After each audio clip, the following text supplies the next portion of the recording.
It's June 5th at 6 o'clock.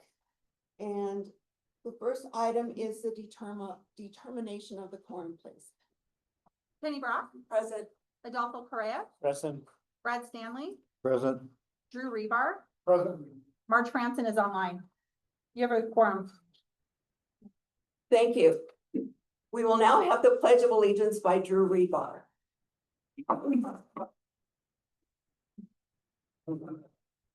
Oh, present.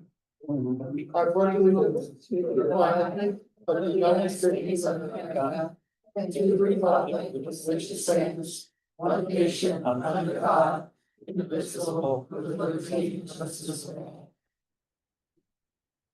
Thank you. So the first item on our agenda is the public comment time. So if you want to speak, you should have filled out a form just with your name on it that you want to speak. You'll have 3 minutes to speak. A timer will be set. And please come up front and say your name loudly enough so it can be recorded for our minutes. So do we have the sign-up sheet? Oh, here comes Nicole with the sign-up sheet. So I will call you. And if you haven't filled out a sign-up sheet yet, or if you want to speak, just go in the back and fill out the form, please. So the first person is Lisa O'Sullivan.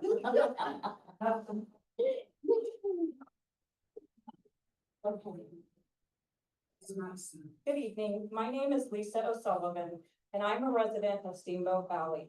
I want to express my deep concern of restoration regarding the recent installation of fencing by the Nevada Department of Agriculture that has effectively blocked wild horses from accessing the valley without any notice or consultation with local residents. This action has created a serious public safety issue by fencing the horses out. The department has eliminated one of our region's most natural and effective fire mitigation measures, grazing. The horses have historically helped manage the wildland fuels in the Willamonte and Rhodes Road areas, including 250 acres of BLM managed land. Without their presence, dry vegetation will accumulate, significantly increasing the risk of wildfire for the entire Steamboat Valley. Equally troubling is the fencing's restriction of access to essential water sources. Currently, the horses have only one remaining route to reach Little Washoe Lake. However, this route forces them to cross East Lake Boulevard daily, a busy road with a 45-mile-per-hour speed limit, posing a danger to both horses and drivers. In contrast, within Steamboat, the speed limit is 25 miles per hour, making it much safer environment for all. The situation not only raises public safety and environmental concerns, but it also creates unnecessary financial burdens for the state. A state fire official informed me that alternative vegetation management through goats would cost between $40,000 and $60,000 annually. Meanwhile, the wild horses have been grazing this land for free, serving the same purpose at no cost to taxpayers. It is both inefficient and fiscally irresponsible to replace a natural solution with an expensive artificial one. I have personally consulted with a Truckee Meadows fireman, Brett Taylor, who supports my concerns and agrees that this new fencing significantly increases fire danger in the area. I am urging a revision to the current fencing plan. Specifically, I propose reopening access to the 250 acres of BLM land and allowing the horses to reach a long-time established water source on a property bordering the BLM land on Willamonte, a source they have depended on for the past 13 years. Without access to the water, the horses cannot survive and the surrounding land cannot be naturally grazed, compounding the fuel buildup problem. This is not just a matter of public safety and fiscal responsibility. It is also one of humane treatment. Denying wild animals access to water is not only cruel, but also counterproductive to land and fire management efforts.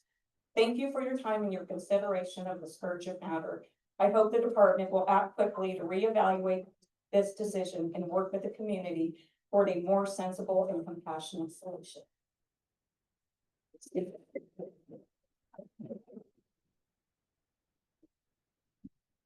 Okay, next is Virginia. Is it Ben? I'm sorry. Ben Creed. Virginia, oh, it's the Virginia Range Fencing and it's Sonia. Who is it? Yeah, so sorry. I knew who it is. Okay, I am too. Thank you. So good evening, everyone. My name is Sonia Pell, and I live in Steamboat Valley. And I'm here to talk about my concerns of fire in Pleasant Valley and Steamboat Valley. Purchased property here in 2018 and moved here in 2019. I don't think I need to remind everyone of all the previous fires we've had in our area in the past years, including the firestorm in 2004. And also the fire along Highway 395 in 2021, and of course, the many fires last year. We have a history of possible fires in our area, so I have two agenda items of concern. The first is the closure of the Washoe Valley Fire Station in 2022.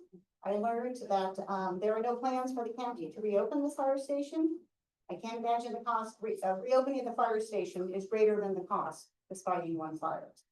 I believe there's others here to kind of talk about this concern, but I just wanted to state my concern for the closure of the Washoe Valley Fire Station. Secondly, I recently learned that everyone in our valley is at much greater risk for fire due to the increase of fire fuels in the springtime grasses as we get each year. In years prior, the wild horses came through our area and ate down this fire fuel.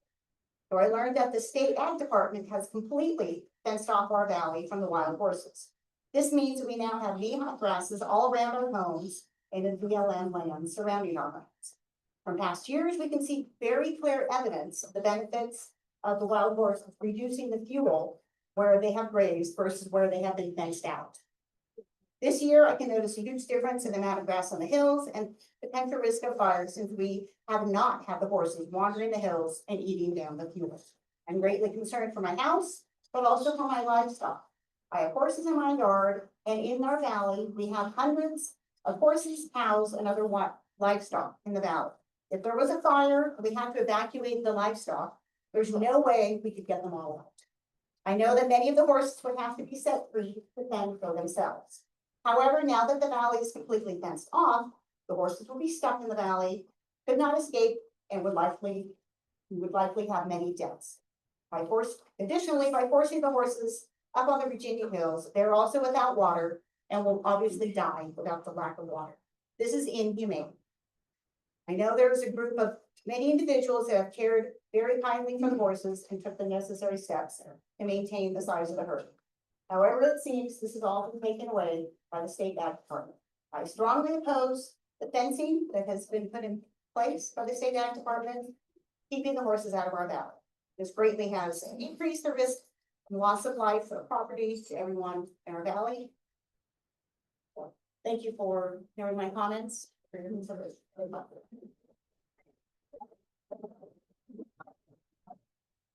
Next, we have Paul White. Thank you. My comments would be to the representatives of the sheriff's department, if you could take them back to Sheriff Balaam and possibly get answers maybe for our next meeting. First would be that based on all the information you can get, our jail holds 1,200 people. And that's what it has. The only problem with that is we got about 300 more running on the streets down on 4th Street that need to be in that jail. And so one question is, Sheriff, if you please, what kind of plans? I haven't read or heard of anything for putting up low security after housing. I mean, what I have heard is that he and the DA are kind of putting out a thing saying, well, don't arrest these guys, just kind of cite them and let them come into court and we'll hold them over in jail. Too many examples to mention, but could we please find out what he'd say about that? Question 2 is, I believe the sheriff kind of presents himself as being on the conservative side of things. So I wouldn't think he'd be a real proponent of the DEI stuff, especially with law enforcement, but there's supposedly something called 30-30. And that's the goal, where the goal of his department allegedly would be to have 30% of the command staff and 30% of the deputies be women. Not talking about qualified or not qualified, just that would be the goal, and you hire the ones you can get. So I would hope he'd not be for that. I'd hope he'd be for the best possible people, men or women. But That would be a question on that 30-30. The third one, obviously, we need all the cooperation of law enforcement we can get, but supposedly there's kind of a hard line between the leadership of the sheriff and Chief Nance with RPD. Allegedly, they don't even talk to each other. Kind of stems from supposedly Sheriff Balaam coming down 4th Street, wanting to carve out a spot there that they'll give to the sheriff's department. The idea being it would up his budget and could get more deputies hired. But obviously, if you're the police chief, and that's your area, that's for you to do. So could we ask him to get some clarification on that? And the last one would just be, how bad is the conflict supposedly? And this is a little bit hard to say, but supposedly Chief Nance is an older woman, lives downtown, walks to work by herself, has no security detail at all. Fairly well known and by officers in both departments, that the sheriff pretty much goes nowhere without 2 or 3 security. He's armed and, strapped, vested, the security is with him. The story that gets out is that the county commissioners maybe don't even know that they're paying for this. And, again, because it's relevant to them kind of putting these hard feelings behind each other, Chief was asked. Okay. Maybe to this. All right. We can give them a question.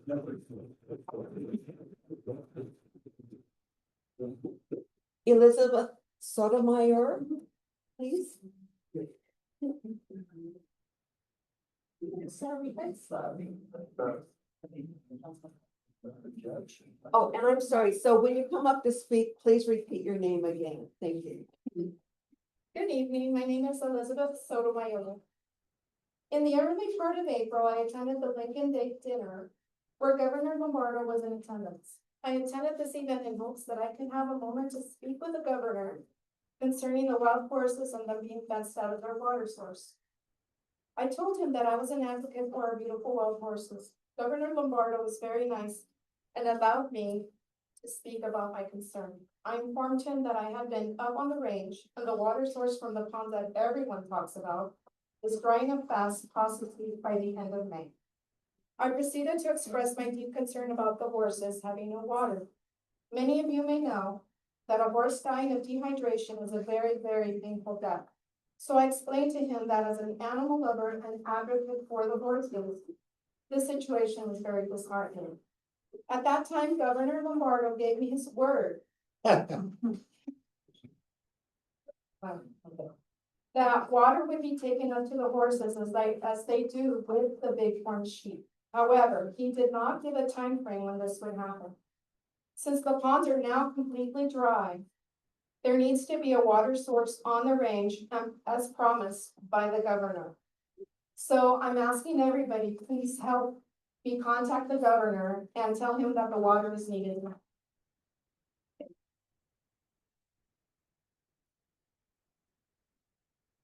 Thank you. Next, Cynthia Reed.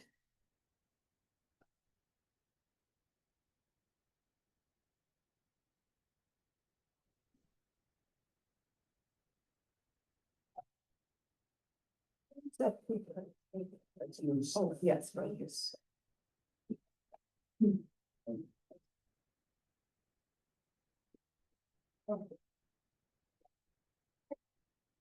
Right, I'm Cynthia Reed. I'm a 40-year resident of Reno Sparks, 23 years in the South Reno area. I'm a retired teacher. I volunteer in the park. I'm an HOA board member and a fireways coordinator for our HOA. I have 2 concerns. I'm talking about fenced dog parks for small dogs and big dogs in the South Valley area. We don't, my first concern is that there is a South Valley's 2015 master plan shows a small dog park behind the baseball fields. I understand that plan will be up for review in possibly 2025 here.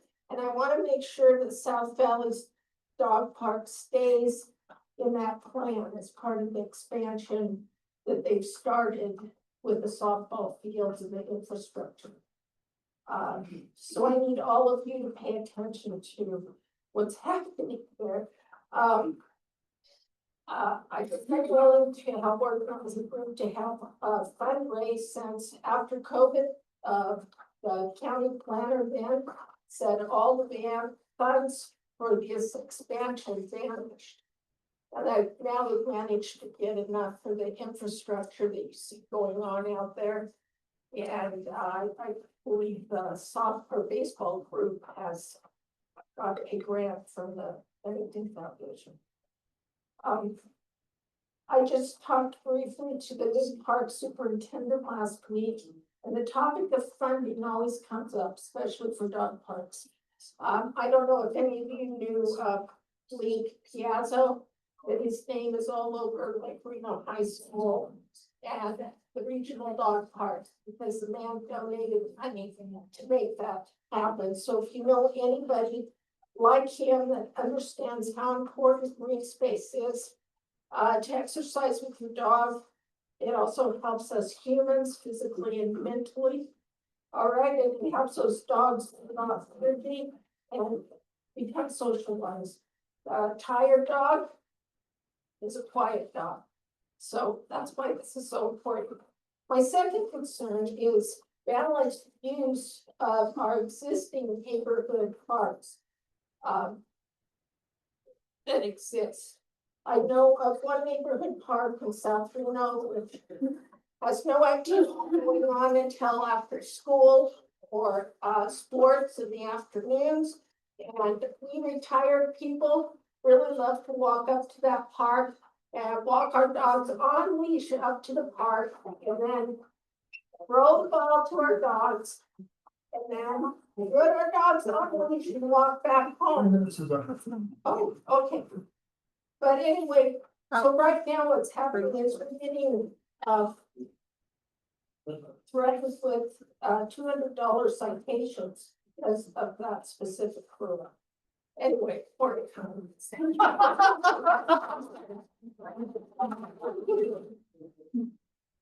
Next, Nicole Harris.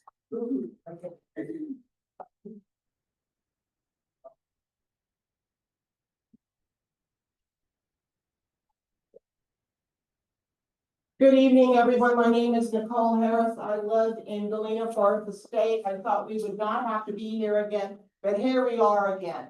Couple of things we want you to know: that we need to be vigilant, we need to be active. There are so many issues that affect all our neighborhoods here. This particular Citizens Advisory Board is mandated, or let's put it this way, we have a right to have these Citizens Advisory Board. And in the back, you'll have the statute that says what we are to do and how we are formed. That's number one. Number two is we need to tell our county commissioner, Mike Clark, and the rest of the board that we want these meetings on a monthly basis. Once every month, every 2 months is not enough. We hear rumors, we don't know if it's true, we need answers. We are the ones that are here living, and we pay the taxes, and we employ these individuals. Yes, we need to have a better communication with everyone. It's a real tough world out there. Second of all, we developed a survey. I want everyone to take a look at it. There are so many points of interest. We would like to know which ones you're interested in. And if you like to put your name, your HOA neighborhood. That's real important. Our master list that we developed for the No of the Stadium, we have about 180 names. Now people are saying, well, there's no stadium, we're gonna have something else out there. Well, I don't know what's something else there. We have openings on boards and commission. We need people to be there, to be the eyes and ears, and let everyone else know in our neighborhood. These CAB board members cannot do it themselves. I was talking to the chair and she said, oh, I need some help. I said, well, really? I said, okay. So last minute, we're doing these things. So we need that information. It's private. It is only to big topics. We don't sell our list.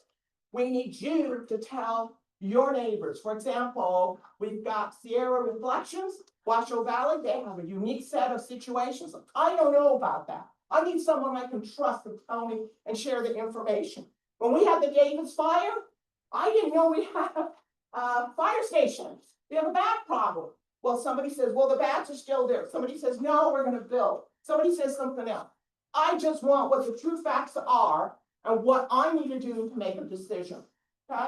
So please come to these meetings, respond, let me know how we can help. I've asked my colleague Joan, she lives down in Double Diamond area, another area, other issues are there. So please join. This is our neighborhood. We have the opportunity to make our neighborhood the very, very best it is. But we need all of us, every one of us. Thank you.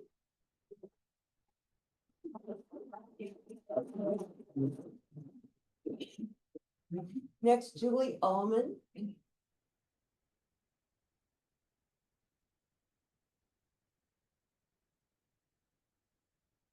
Julie Ullman, branch manager for South Valley's Library. It's really great to see you all. Full room.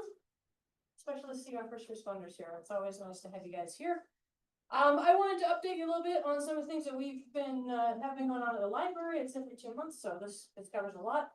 The library opened 22 years ago on May 14th, so we celebrated our 22nd anniversary this year. And that means it's a 22-year-old building with 22-year-old carpet, with 22-year-old paint, 22-year-old plants. So we were able to get some ARPA funding this year.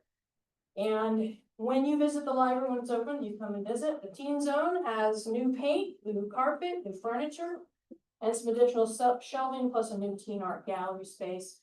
That's pretty inviting. We can see people in there all the time. Our periodicals area, which is directly outside of here with the big windows, new furniture, and our sustainability manager for the county, Brian Beffert, found some money to put in a window film, so it is keeps the heat out a little bit more.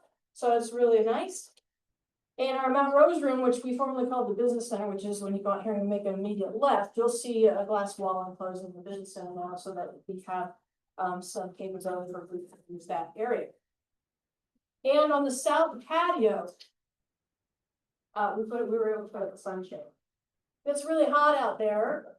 It's in the south sun, and so now it's quite shady and comfortable. And we've seen people eating lunch out there.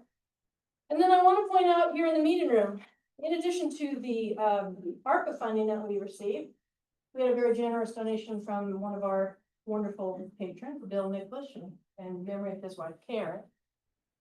His donation paid for these wonderful photographs up here, paid for your new chairs and the new tables in the meeting room. And you will also see new benches out front and a new bench inside our lobby, as well as when you are in the periodicals area and the Mount Rose area, you'll see a panorama photo of Lake Tahoe. We thought we were this close to Tahoe, we should really bring that nature inside. So so thanks to Bill and Karen. This should have been years ago. It looks so great. And I can't even believe that it took that long for us to get that. So think about that. So if we ever get more money, if y'all want to donate, we have lots of more projects that we can always find something to do. I do want to update you on Summer Reading Challenge. This year's theme is Color Our World. It is open to all ages. So you all can go onto the Beanstack app tonight, sign up, earn free books, and contribute to the literacy of our community. It just started on Sunday. There's already 105 active readers. 245 books have been read in 11,684 minutes. And 8 people have already finished the challenge with just 600 minutes, essentially. Most of them, of course, are children. And that's, I think, all that I wanted to bring to your attention at this time. So it's nice, again, nice to see everybody. And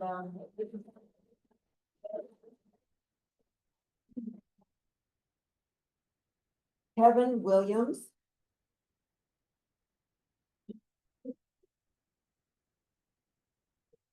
Good evening, everybody. My name is Kevin Williams. I was very involved with the horses, trying to do it with the fencing that's happened in the last couple of years.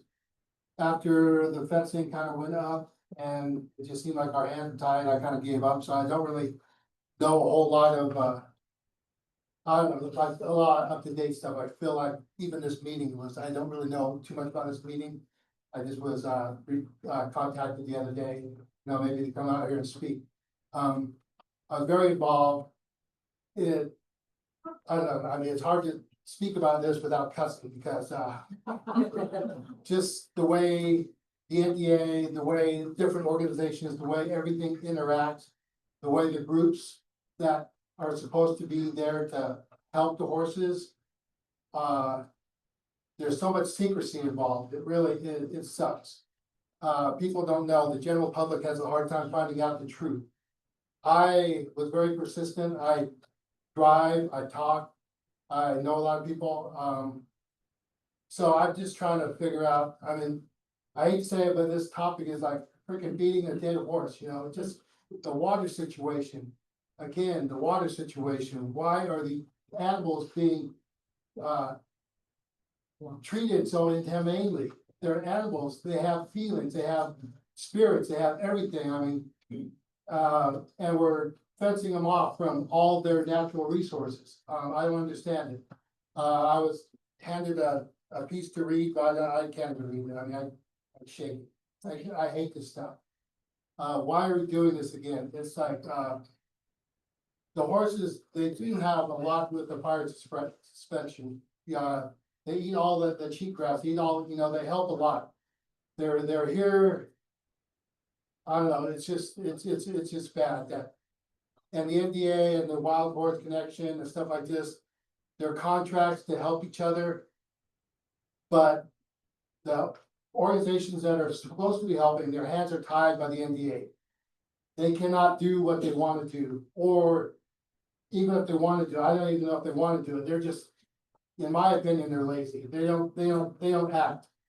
They react, they should be doing issues with the horses, with the water, that this should have happened years ago. But they wait till the last day, and maybe, well, we need to get the horses out of here because they're gonna get round up in the corral, you know, or something like that, they just, I don't know, it's just, it's terrible. I mean, I don't understand it, but that's why 2 cents worth.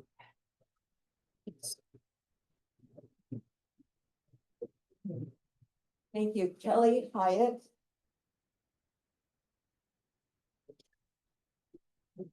Hi, my name is Kelly Hyatt, and I have a lot of stuff to go over, but I'm gonna clarify a couple things really quickly. I myself hauled water for the wild horses.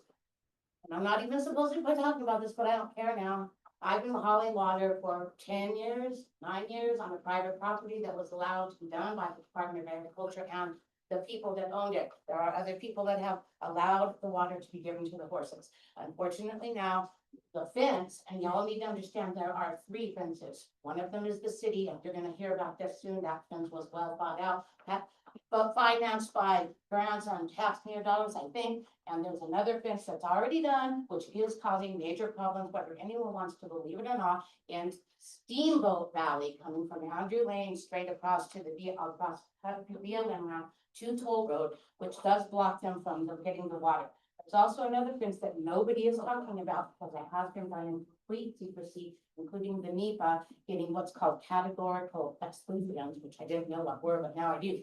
So they were able to build a fence from Jumbo Grade somewhere, no one knows where it starts, but it goes to Tinhorn, which is at the bottom of Washoe Hill, which is where the fire station that y'all are gonna be talking about is now closed and not open. So fire, fire, fire, fire. I myself am definitely against Sierra Reflections, the canyon, that thing is burned already 3 times, 2 times, I think. Fire runs right straight up to that canyon, we've got Mount Rose, it happened already last couple months ago, whatever.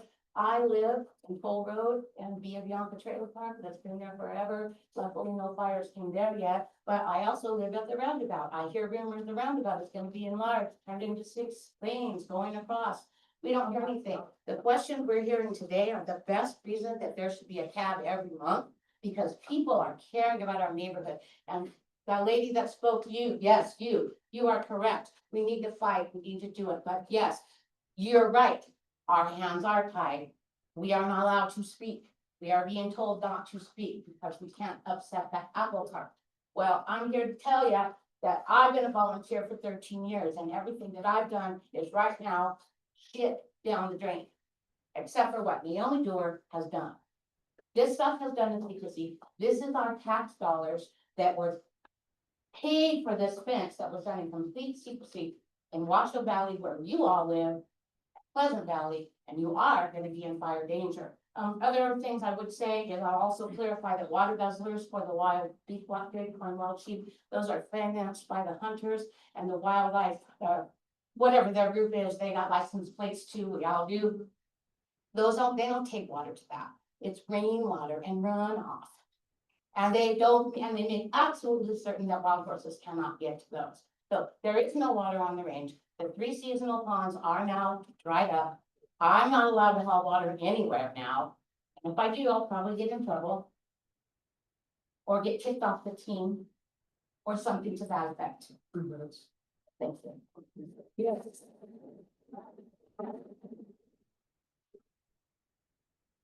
Linda Fisher.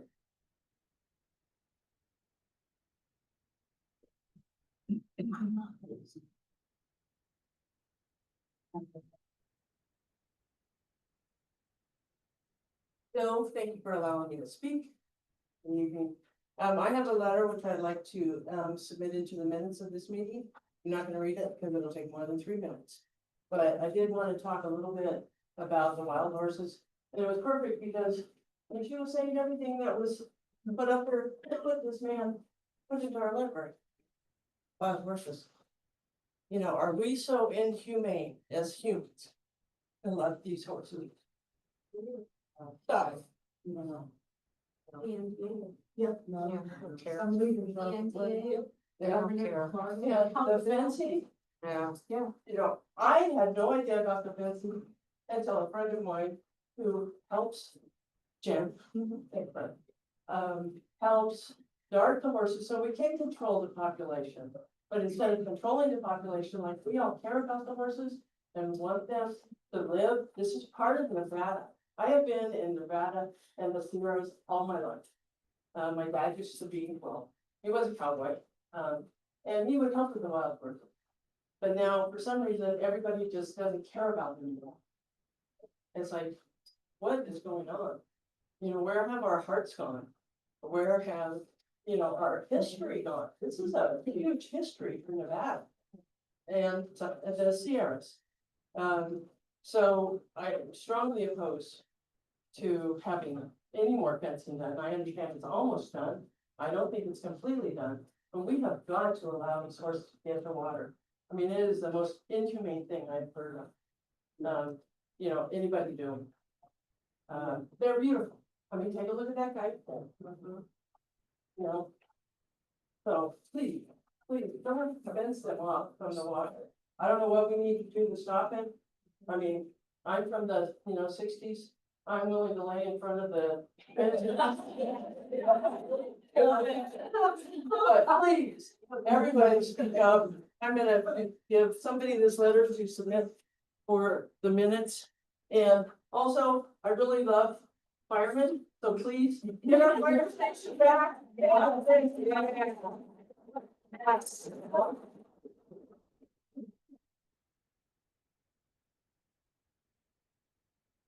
LT Tinsel?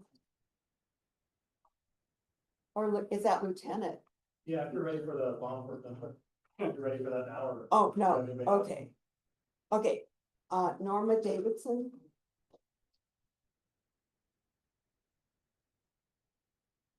Hi, I'm Norma Davidson. I have lived out here for over 35 years. I'm a registered voter and a taxpayer. My concern is that this man who is the head of our agriculture department, this man has put all of our homeowners in jeopardy of fire. He has no clue what is going on. Galena has their sheep to eat wild grass. We have the horses to eat our wild grass. 395 splits us.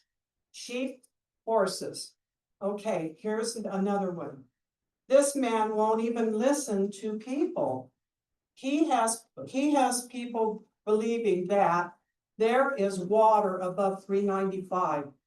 Really? Okay, that is not true. We are in high desert and only water is the Washoe Lake. What the man is doing is torture and inhumane, no compassion for wildlife, misery and suffering and cruelty. Insurances, our home insurances and companies are dropping us like crazy. they're dropping us because now we're in a fire zone, or they consider us fire in the fire zone. Doing damage of these wildfires, and horses are not here to eat it anymore. Our horses are on quarters. Our horses are on the state symbol. This is Nevada, the free state of wild spirit, wild Mustangs. Thank you.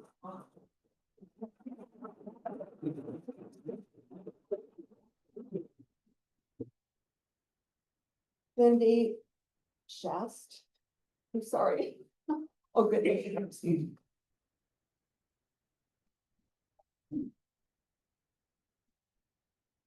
Chart. Thank you. Sure. I think we change the subject. I don't even know, can I talk about a subject that's not on the Oh, agenda? anything you want. All right, so I don't know, on next door neighbors, they've been talking about an indoor pool, blah, blah, right? I thought maybe it was on the agenda tonight. So I've been watching our regional park. I know this is a small map, but our regional park, you can see they're building out these right now. This gray is an indoor pool. And this is a map from 2019. And now on the build out map, and you can look all this up on South Valley's regional park, on the build out map, it just says playground. So I'm wondering when our indoor pool got dropped off the map. And I suspect it was when they were deciding they would put Reno ice on the property. In which case that little neighborhood by there was notified, but none of the rest of us were notified. And I just feel that our children need an indoor pool in the winter time. So they can get some exercise and they can get some inexpensive swim lessons. And they can do every other sport, but only swimming is gonna save their lives. And help them save some other life as through their adulthood. So I just want the board to, that comes to your attention and that we can work on this. I don't know what the rumors are about the indoor pool and Wendy Damani, and I don't know any of that. So I like more details on that.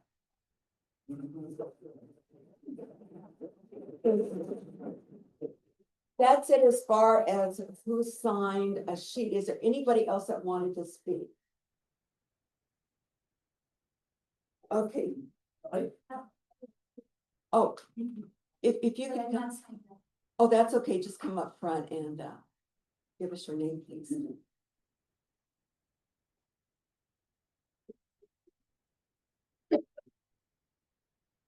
My name is Kristen Field and I live in Steamboat. And I also wanted to speak on behalf of the wild horses. They have to speak for themselves. I love that they're here. I love that they're here. I love that they're a part of our neighborhood. I love that they walk down our street. I just think it's the coolest thing. And aside from it being a cool thing, they are here. They are here. And to not have water, I just can't get my head around that. I just can't get my head around that. I wouldn't do that to my worst enemy. And I don't even know what to do to make that not happen. I don't know what we can do. I mean, other than standing here and saying, I don't support this. I think probably, if we ask for a show of hands, how many people support this? There are some, okay, and that's fine, but oh, no, we're not like a water. No. Can I say, how many people don't support fencing wild horses? No, Not support. not. Who does not want the fences for the horses? We don't. Okay, so. How do we go from here? How do we go from here? How do we go from here? That this is, I mean, it came up before, and I know there was a big outpouring, and signed petitions, and here we are again, and I can't comprehend how we're here again, and I can't comprehend that there are fences, And that horses aren't getting water, it's like the craziest, most awful thing.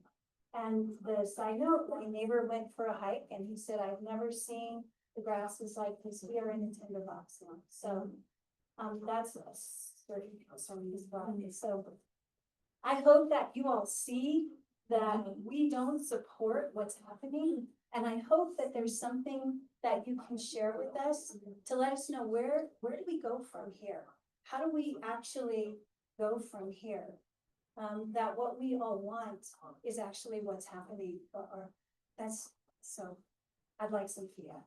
I think we'd all like some feedback. Yes.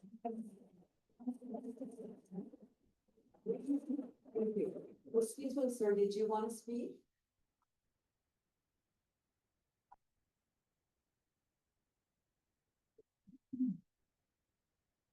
Just very quickly, my name's Roger Doffenbach. My brother and I have had water out for our horses. There's no way for our horses to get down to the water. At one point, we'd had diversionary feeding for our horses. We no longer have diversionary feeding to keep our horses up in the hill to keep them so that they do feed. We need them to feed. We need them to come to our water. How is it that they can't come to our water? You know, this is just so terrible. There's one gate up above where they put the new fence in. And there should be some way, those horses can't open that gate to come down to the water. How the heck are they gonna get down to the water? Joel made sure that there's water out there every day. It's gotten so that we only have 5 or 6 horses anymore. And what is it?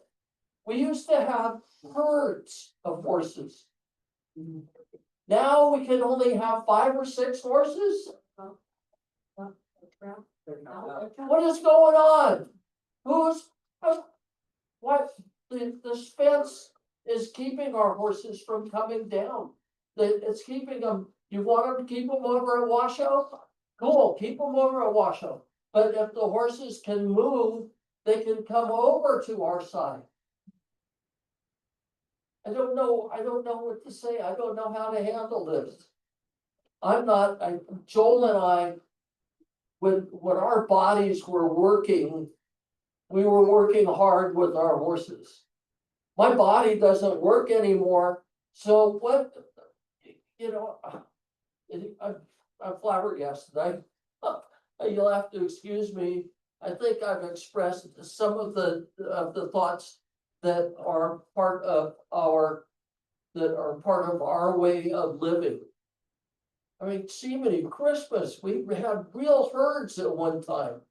I don't know how many horses are down at Washoe. I don't go down to Washoe.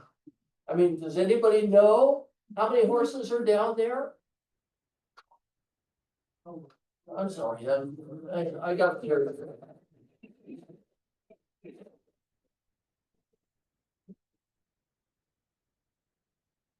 In the back, you want to speak? Yeah. Would you come up front and give us your name, please?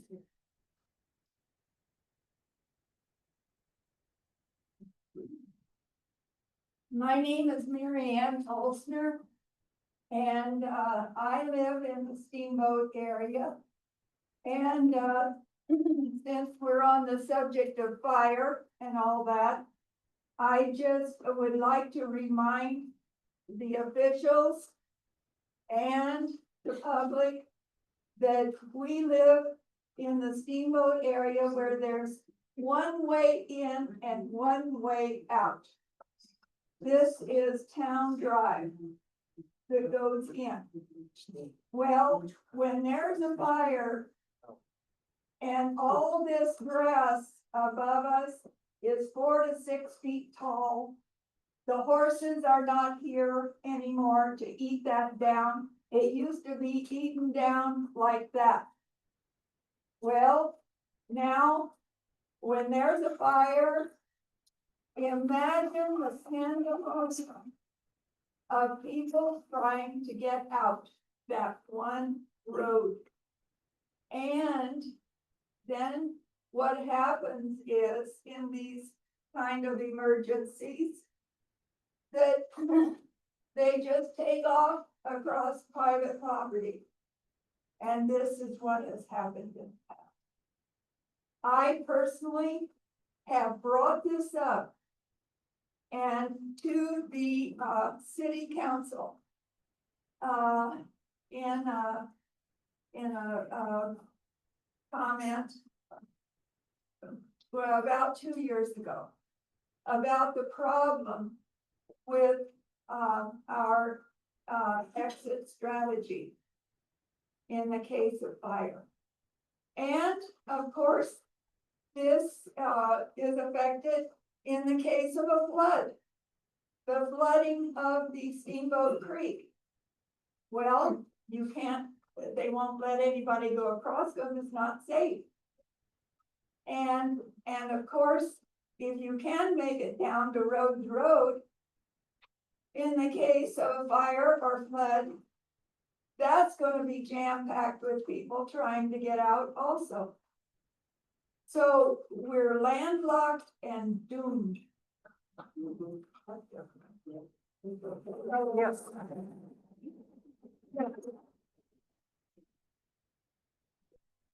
Thank you. Was there anybody else? Yes, please come up to the front.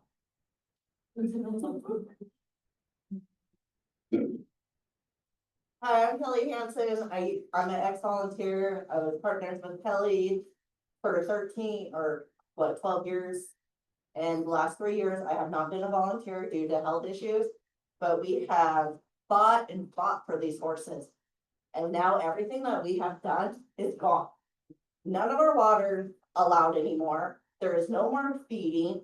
These horses are suffering. The size is not the horses, it's the deer. It's the bears, it's the coyotes, it's the bobcats, it's the mountain lions that are getting affected by this fence. I was out riding my dirt bike on BLM land. I smacked the fence. How fair is that when they don't allow people, letting people know where the NDA fence is? I got hurt and the young children that I was with got injured too.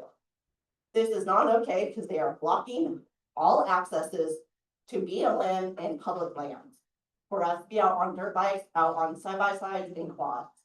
And this is not okay. And the biggest fire danger, I've been here 40 years, my whole life. I have watched 4 major fires come from Washoe Valley all the way up to the Geiger grade. There's a very top house. I've watched that burn down 4 times. In the last 40 years, back then we didn't have very many horses. Now we do. They are keeping us safe from all the fires. And that's my biggest complaint is that fence and it being a safety for everyone out playing or out hiking. They're gonna run into it. We're gonna have more deer. We're gonna have more bears, every type of wildlife stuck in that fence, and that is not fair. And it's keeping all access away from water. Thank you.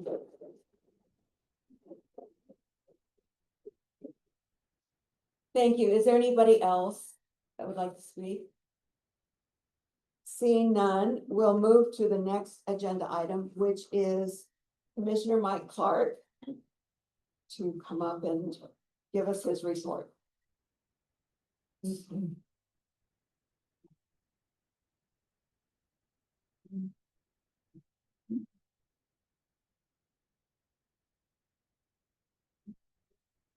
We don't have it. Okay, hopefully you can all hear me. Commissioner Mike Clark, you're an elected official here in District 2. I wanted to talk about a couple of things tonight. The first being a fire station that's been promised. Whether you rent here, whether you own a property here, if you're an owner of property, you're paying property tax and paying taxes towards the fire district. If you're a renter, your landlord is paying that. So somewhere along the line, money is being paid for a fire station. I was told we were supposed to have a new fire station 3 or 4 years before I got elected. I've been elected for 2.5 years. The fire station was planned to be built. It's alleged that my predecessor, tried to influence who the architectural firm was supposed to be, influence who the contractor was supposed to be, and the fire station never got built. Fire station now costs anywhere between $5 and $7 million. It should have been built 5 or 6 years ago. It's still not gonna be built. And I was told this Tuesday, finally, somebody had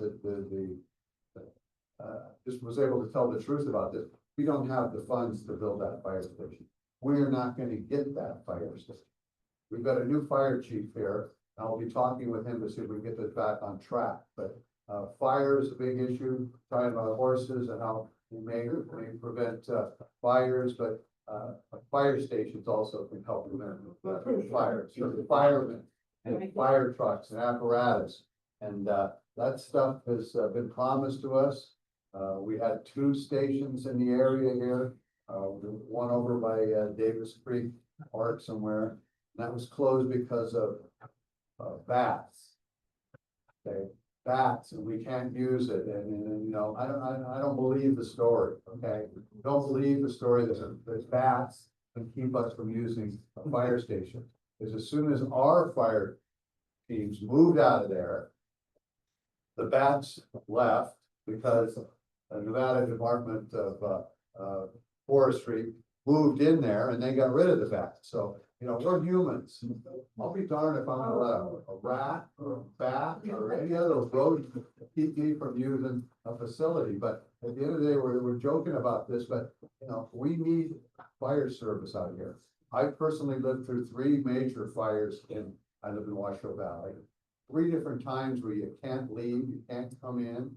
And the latest mess that we have is Nevada Power and Energy turns off the power every time we get a windy day at Nevada. You know, that's ridiculous. I talked to the people that charter cable service, and more TVs are getting damaged and other electronic devices when a power surge, when they turn it back on. You know, these are unintended consequences. When is something going to come back on and spark and cause another fire? That's my question. So I'm upset with that. I'm upset with the county and the fire district not building the fire station when they should have built the fire station. We've been paying for it. County just got a new fire station for free out from Apple, bought a station for the county out near USA Parkway. So, you know, you think if they save the money on a free station there, they could scrape together enough money to put a station here, you know, yeah. Yeah, the way they keep building things. So mismanagement is what I think. We've got mismanagement at the county level. And okay, I've heard from the assessor and the treasurer. The assessor says there's more tax dollars coming into this county in the history of the county. More money than ever. The treasurer invests money. They've made more money return on investments from their investments than they've ever made in the history of the county since 1861. Okay, more money coming in. We've got some of the highest gas taxes in this county. We've got some of the highest sales taxes in this county.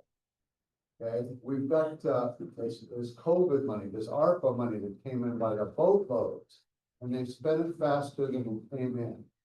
The county's broke. The county is broke.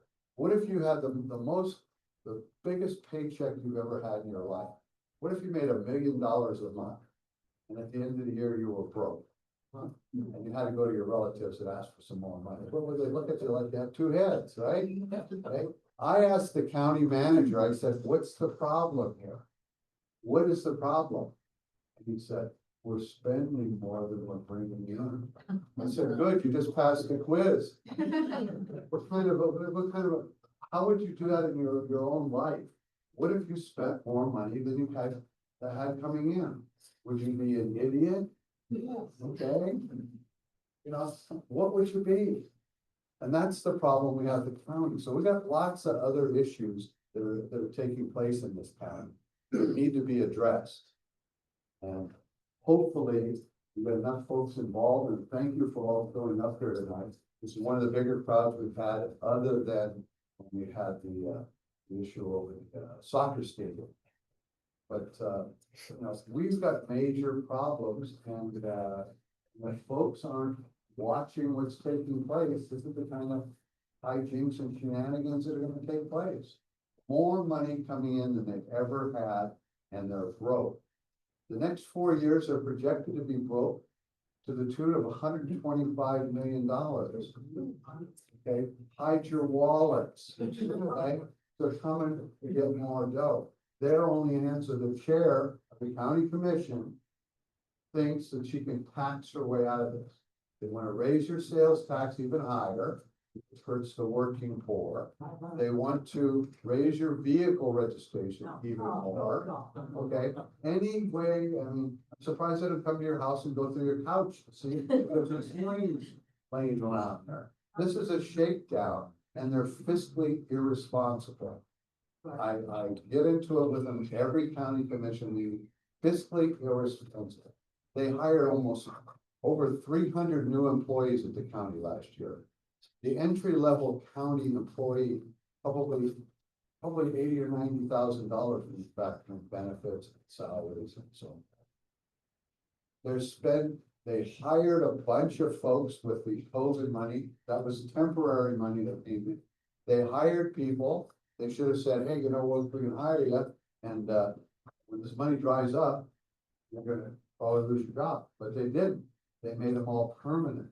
So now they have to figure out how to make up for that shortfall. People of this county need to understand that 5 commissioners and a county manager, and I'm only one voice there, a voice, I think, of reason, fiscal responsibility. I've owned businesses for 49 years. I was a county assessor before for 8 years, for those of you that don't know that. I know how this county works. And we're dealing with people who don't know what they're doing, and it's good that you're here. And they're trying to get rid of this meeting. The county doesn't want to have citizens advisory board meetings. They don't want you to know what the hell's going on. You want to know what's going on? Yes. Keep coming to these meetings. Thank you. Any questions? What's the next step? We don't wanna just have this meeting and nothing goes anywhere, because I put my name and email on a list. Wanting the horses back in, opposing the fence, and nothing ever happens. The county commission meeting on Tuesday, 10 o'clock. 10 o'clock on Tuesday at the county headquarters.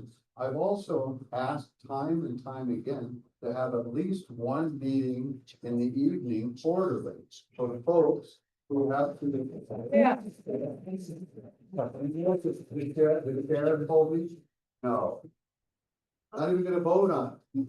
Okay, so what do we do with the So meeting on you come in Tuesday? and you make public comment and you ask for meetings in the evening, if you think that's a good idea. You tell them that you're not happy with the fencing situation. You tell them that we will need our fire station down there. You tell them whatever you need to tell them. When you come to these meetings, it's 3 minutes of public comment and you can talk about anything you want to talk about. So is anything that ever happened, we go to those meetings and voice our. There's only 2 things politicians understand, okay? Campaign contributions and votes, okay? So if you're a voter. Money in the pot. So that to answer your question, if enough people, if enough people bring this to their attention, you know, they can't hide from it forever. But when we have these meetings and I'm bringing these points up and there's 4 people in the audience, where do we go? We got 500,000 people in this county. And we got 5 people showing up at some of these meetings. And these meetings are, some of these meetings, there's some outrageous things happening.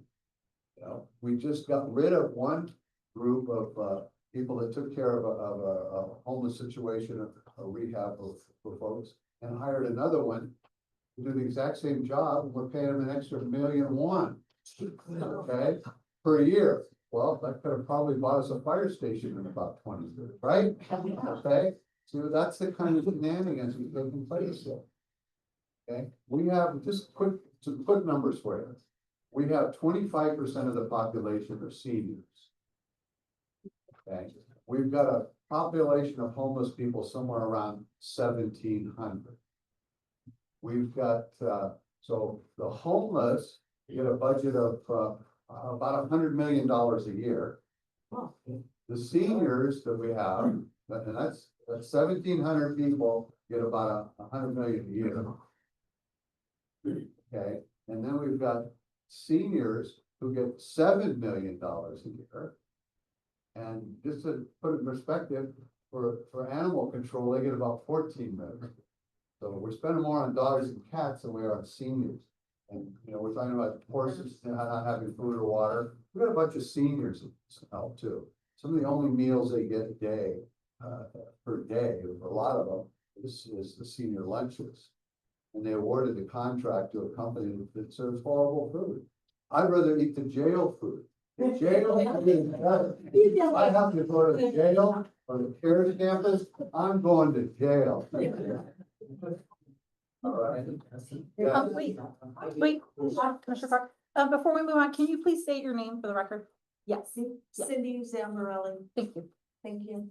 Back to the corner there. Who is accountable for the budgeting of the money of our taxpayer money? Who's accountable? Yeah. Apparently nobody. I mean, it should be. The county commission, the 5 county. All of you. Right. Okay. Wait. Illogical spending, in my opinion, illogical spending. Yes, ma'am. Wait, who said that? I need the name for the record, please. Whoever said that. Huh? Did that Ragsdale? Thank you. Okay, so whoever's gonna ask a question, say for the record, I'm Eddie Spaghetti, or whatever your name is. Okay. Yes. Okay, for the record, I'm Kristen Field again. And I like spaghetti. So, you know, however many of us here, and how many ever of us raised our hands and said we are not in favor of gas heaters. It's a fencing versus not water. Where does this information come from? So you said go to a meeting on Tuesday. Now, So where does our collective voice? we have these meetings. Citizen advisory board meetings used to be meaningful. Okay, we used to have, if there was a development coming to town and you didn't like it, we could talk about it. Now it's been kind of, lack of a better word, on the record, Mike Clark saying this, dumbed down, okay? Unless you do something other than come to these meetings, nothing will happen.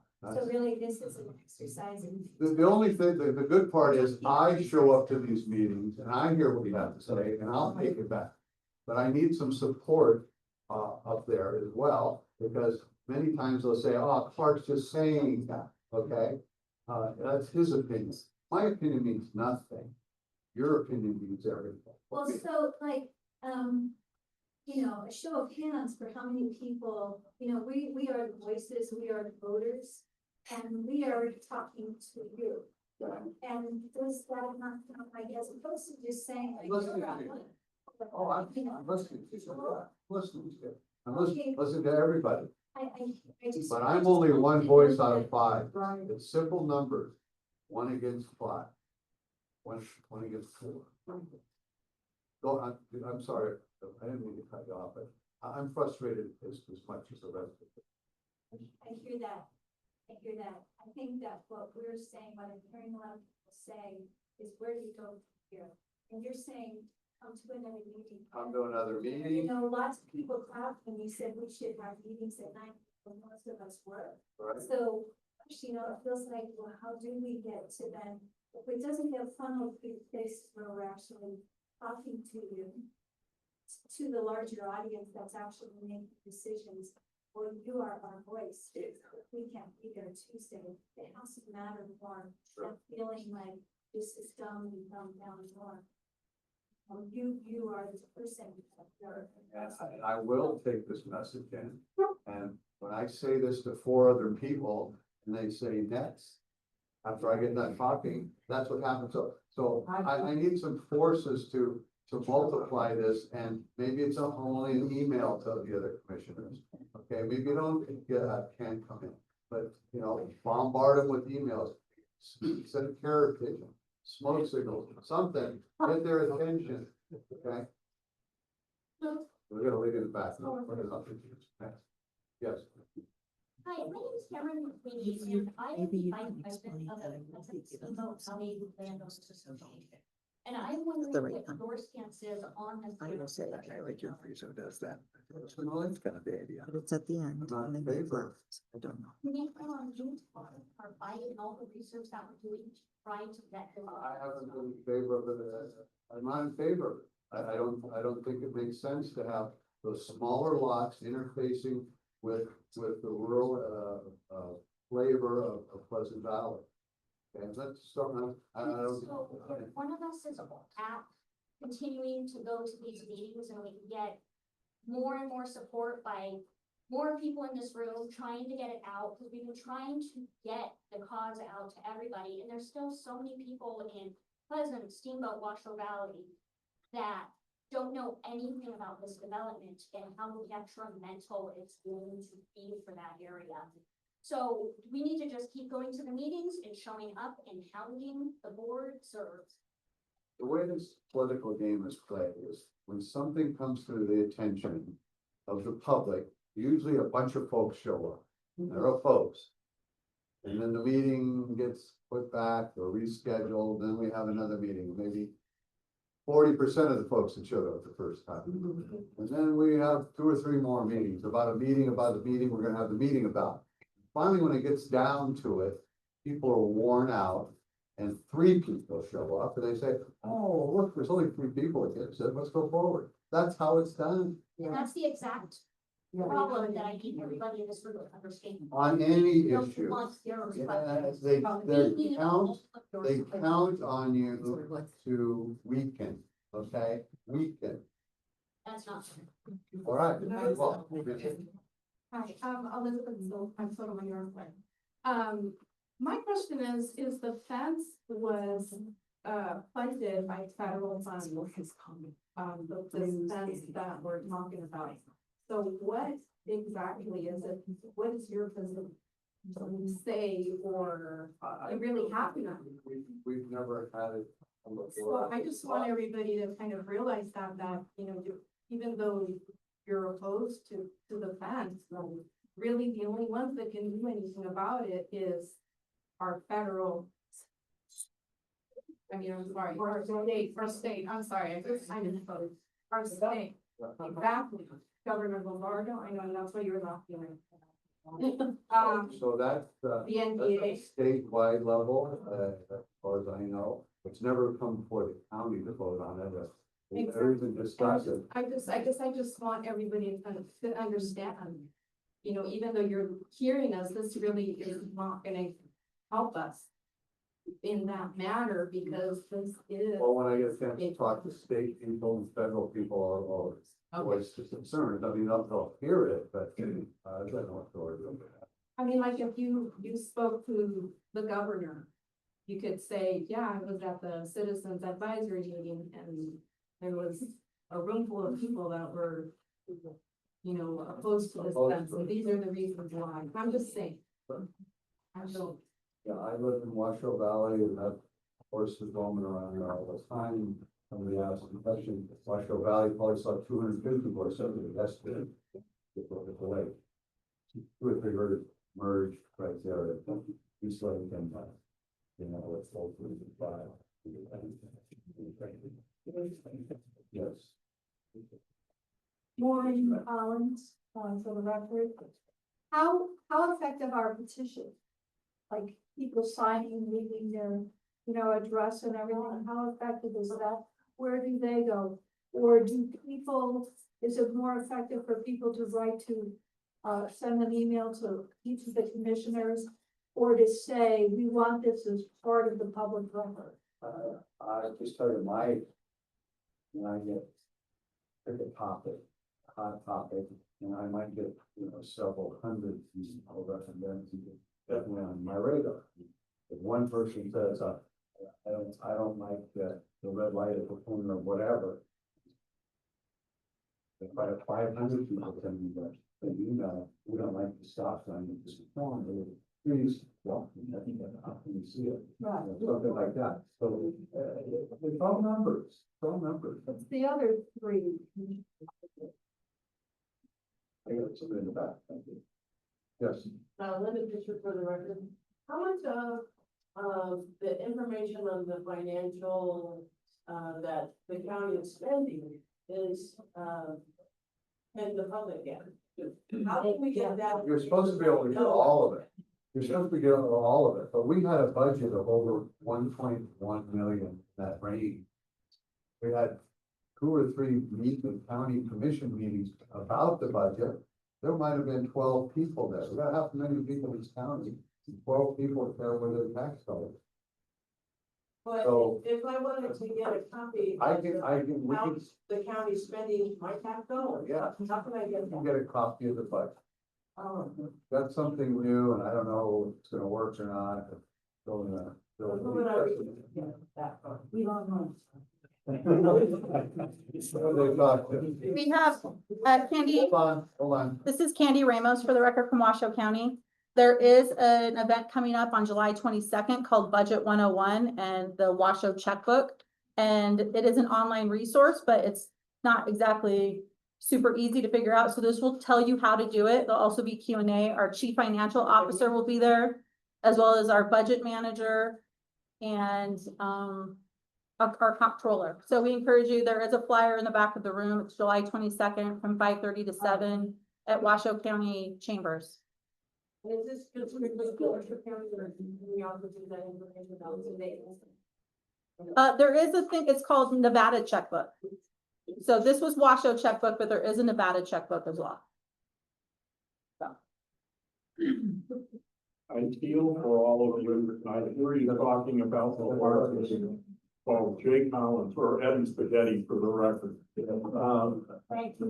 I feel for what you're saying. And we had an event a couple of years ago where Little Washoe Lake went dry. Everybody's saying what, where, why, how. As soon as they got a television crew out there, by God, they found out what the problem was and they fixed it. If the horses are the issue now, let's get the TV and the media involved. Robert Redford is doing a special on PBS about the wild horses right now. We could have some momentum, but by God, Mike alone can't sit there with nobody.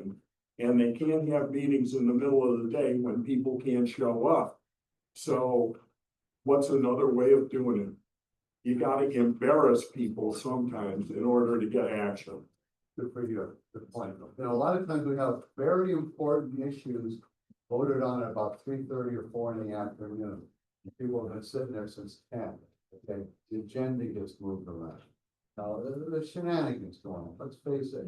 If you wanna deliver bad news, you wanna do it at 3 in the morning and a phone booth and win a month when nobody's there. Right? So, that's what you know. Mary Ann Olsner for the record. When was the last audit of the lake for Washoe County? Well, the audit is every year. By But if you read the audit, it says this audit is based on information the county gave the audit. no. So, That's it. to answer your question, that's the answer. They give information to somebody who audits the information they get. Well, I gotta cut this short because people wanna go home. I got animals, a mule and a horse and cow and dogs. They don't care what's going on there, what. All right, any other questions, comments? Was you said that you saw, you had about 250 horses down at Washoe yesterday? Yeah. Okay, You said? and the reason you have 250 horses is because over by where we are, that we normally would have had 100 horses somewhere around there. They're all cut off, they can't come to us anymore, so you have a much larger herd. Because our herd is no longer. I don't know how that works. I do know that we don't normally have that large of a group, but it looked like several herds have merged for. Yeah, Yeah. right. I know they have to go there to get water. Mike, talk about your meetings at church. Okay, so Just there's say another what thing this that's is going going on, is as I host, Penny helps me with this, we host, We looked for a venue and a church volunteered their sanctuary to us. And, we do night town hall meetings, but we don't have to worry about these kind of rules and you can say whatever you want to say and, we've got some of those coming up and we'll post those on my Facebook page.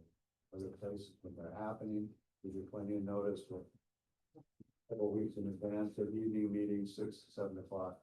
With us, about an hour and a half. Commissioner Clark, would you like folks to sign up so you can send them Do information? that, absolutely. You like? Everybody wants to know about these town hall meetings that I want to hold on a regular basis to inform the citizens of District 2 what exactly is taking place. Thank you.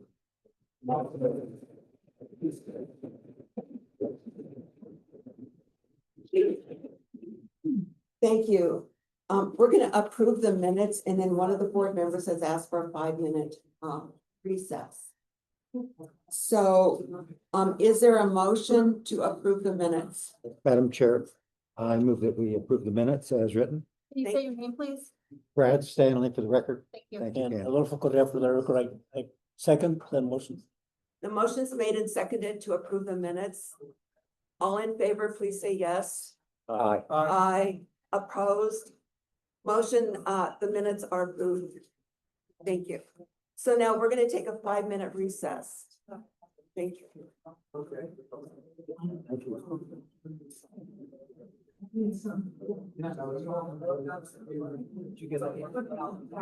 The what? Did you get dated? Oh, so it kind of turned into a thing.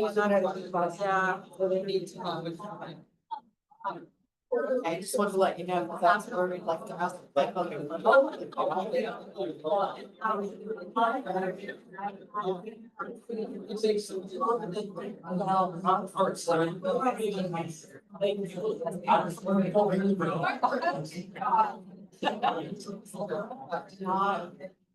Did you have a good lunch?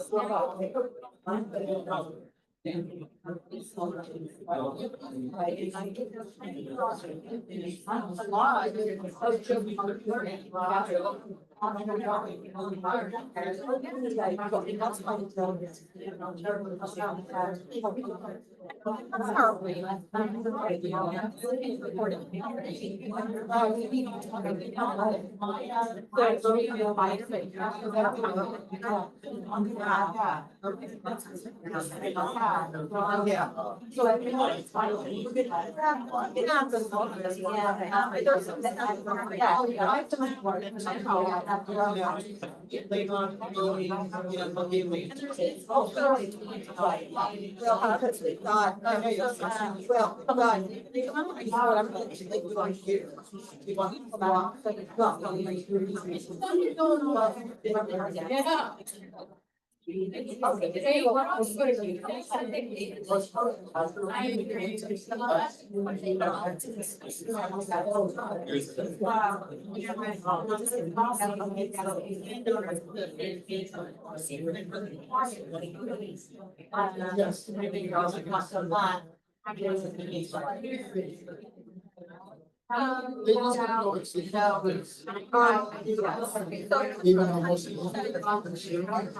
But there is I think, a lot.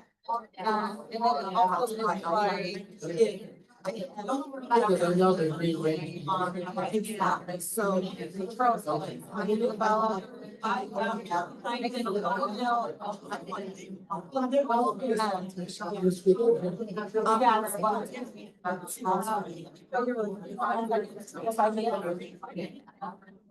Yeah.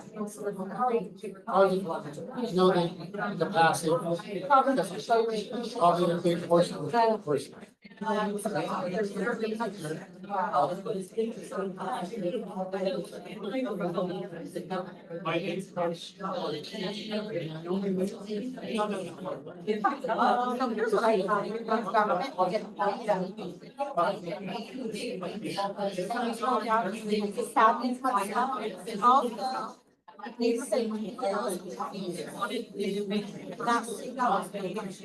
it's how we're on the so it's yeah, not even all of the.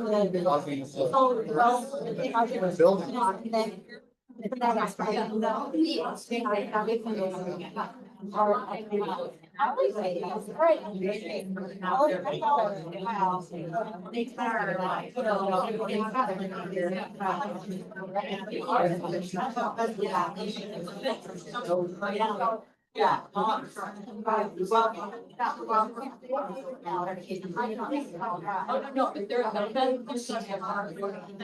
Yes.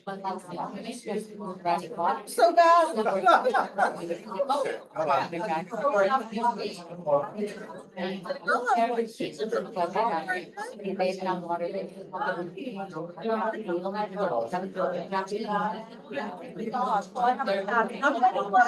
One of them.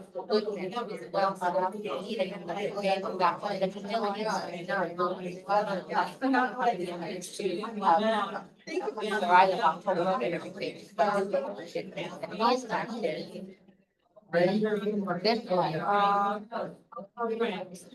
is the one that needs to be changed and not even talk about the one that I'm offering.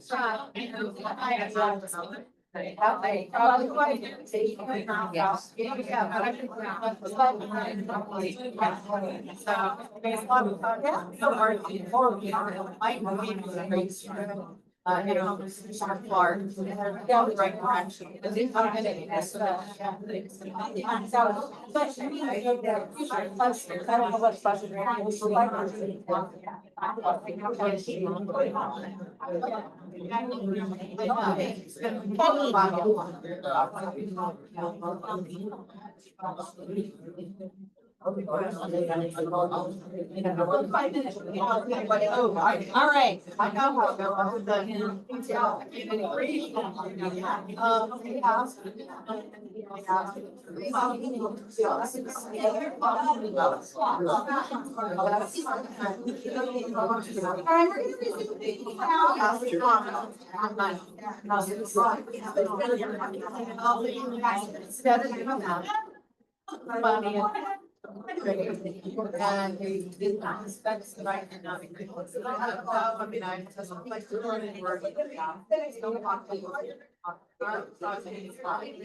We're gonna come to order now. All right, come on, take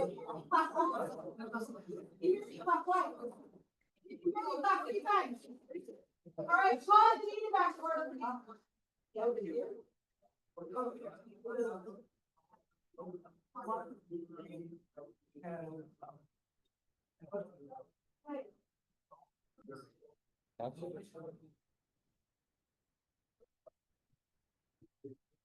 I'm calling the meeting back to order.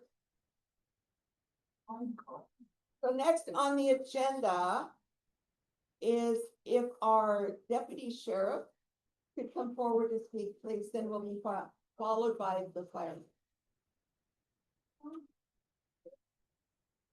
So how many minutes will you need for your? I'll keep it brief, just. Thank you.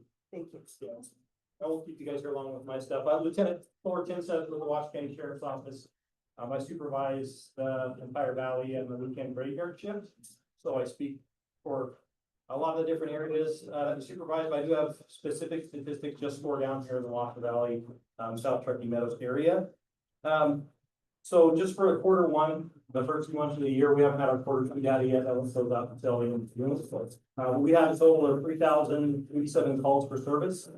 This is up from 2,480 calls for service at the same time last year. So it is representative of how we're growing as a county. Just getting a little more calls here. Some of those calls of note, assault offenses are up, which would be our domestic batteries, fights, things like that. Destruction of property, vandalism is up from last year. DUIs are up as well, and I'll speak to that in a second. Fraud offenses and theft, largely. So, I'm sorry. Okay.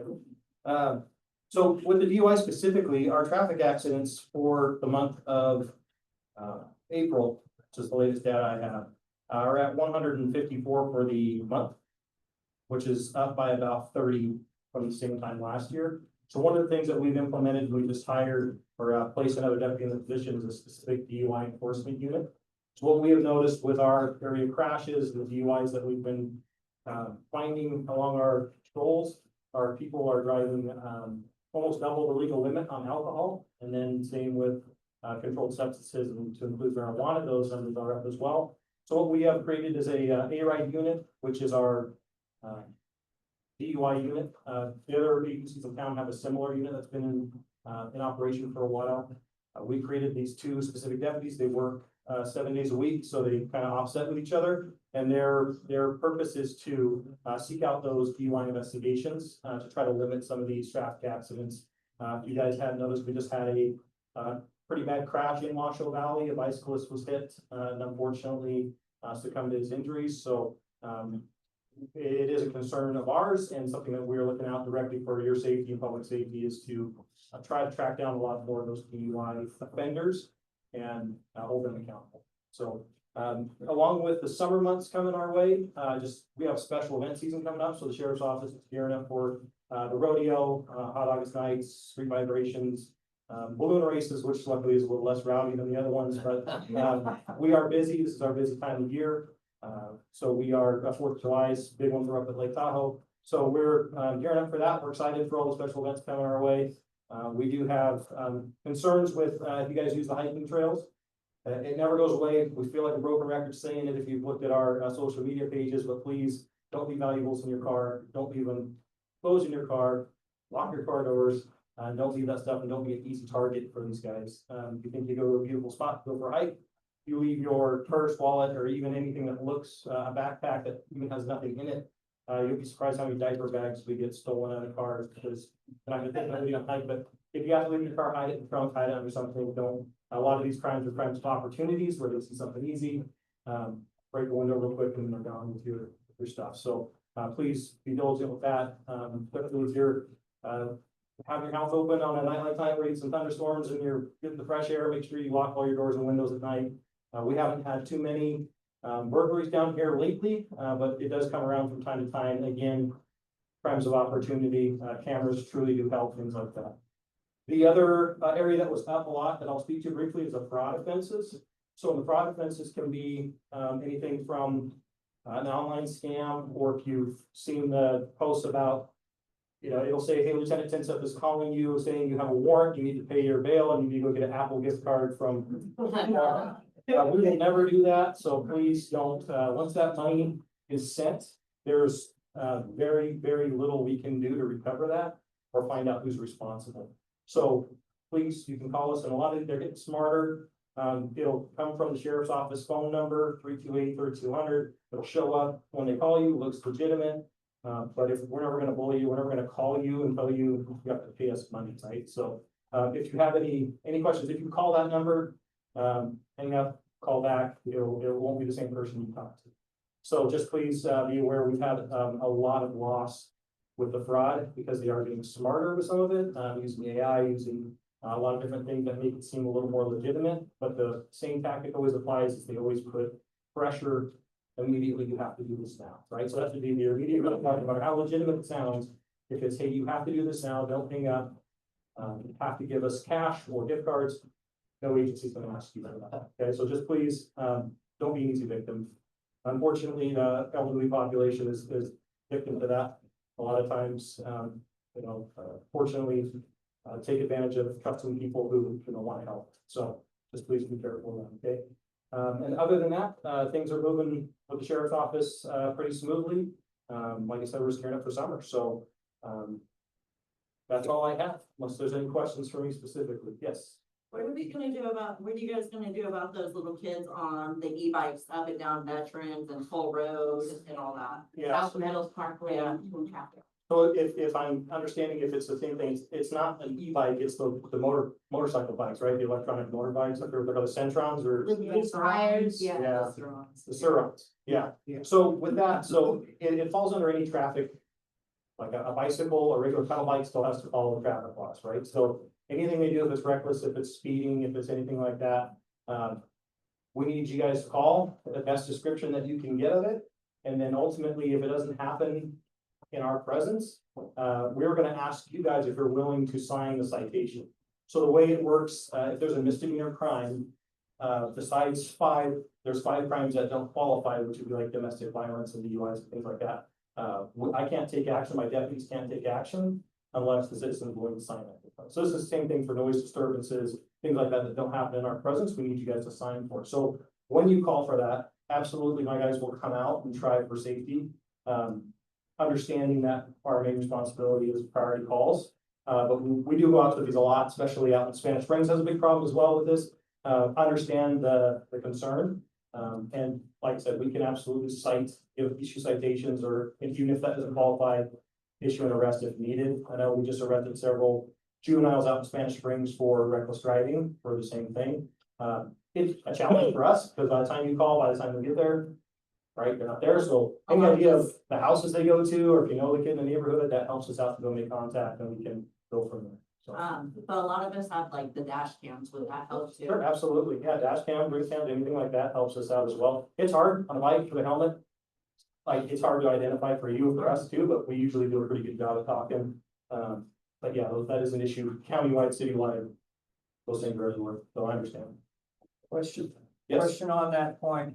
I have video cameras that I've put on my house recently. I'm not using placarding. Is that still usable evidence for reckless driving in front of my house? Yeah, it should have a timestamp, right? We have a timestamp and everything. Yes. Yeah, we can still. 4K? We can still use that, absolutely. Okay, thank you. Yes. Question in the back? Yes, sir.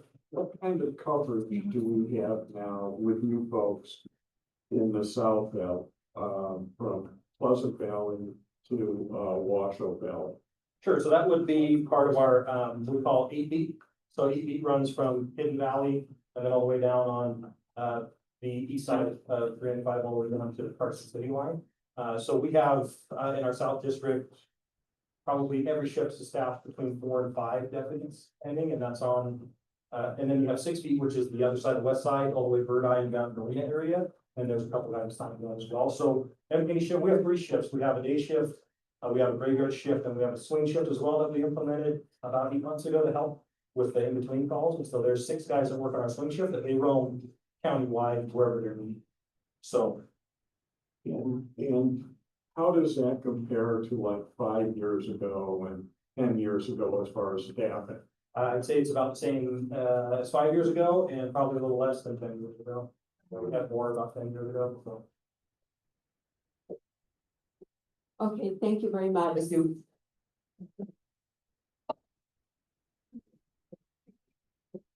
So now we'll have a report from the firemen. All right, always a tough act to follow the sheriff's deputies, but I'll do my best. For the record, Joe Shum, Division Chief, Truckee Meadows Fire and Rescue. I oversee the operations division, so that means I'm responsible for the 10 fire stations and the daily 24 hours a day, 7 days a week coverage and response. So I'll give you a little overview of what's been going on in the South Valley's CAV. The South Valley's CAV obviously covers from Hidden Valley to Clarkson City, at Arrow Creek. That encompasses 5 of our fire stations in each of those neighborhoods. All total calls for the month of May was 231 calls.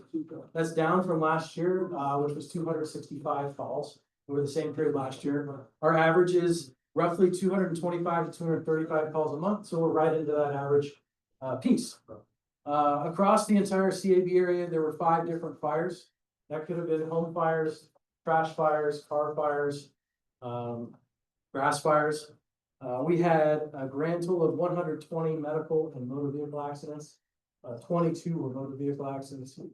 10 hazmats, which could be as simple as someone smells gas and finds a propane tank left on. It's a quick turn off, no giant hazard. And then we had 97 what we call good intent, false calls. Basically, nothing was going on when we got there, or we got canceled because the homeowner fixed whatever the problem was. It was an alarm that was bad, and so they canceled us from going to their call. So 97 of those. Some pieces for you. Much like the sheriff said, safety tips. somebody turned on the switch to summer a little bit early. I don't think any of us were really ready for the heat wave that hit. The storm today certainly helps, but it's still gonna be hot this weekend. So we want to remind people that if you're out doing yard work, or you're in the sun, or you're recreating, sunscreen, water, hats, and breaks. Oftentimes, people don't realize they need to go sit down and take a break.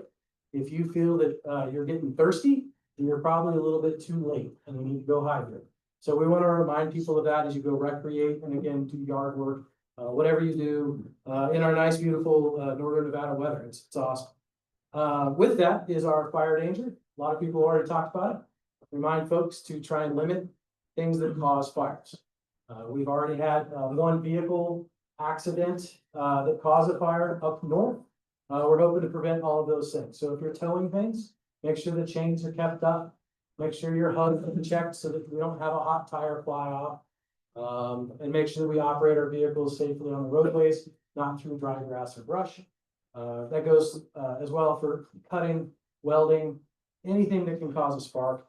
Those barbecue briquettes, great flavor on your burger, but you gotta make sure they're out, they're cold, they're wet. Especially when our afternoon winds pick up.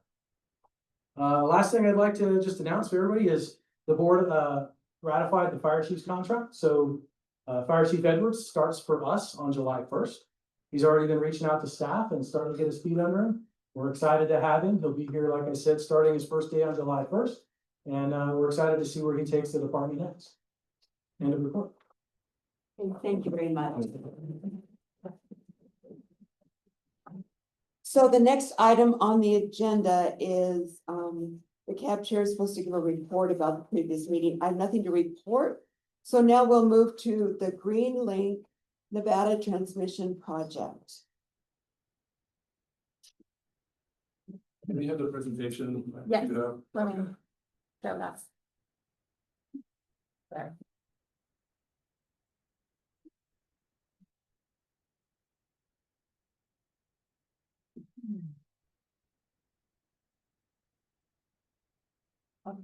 I'm trying to share it with the people online. Okay. Hold on a second.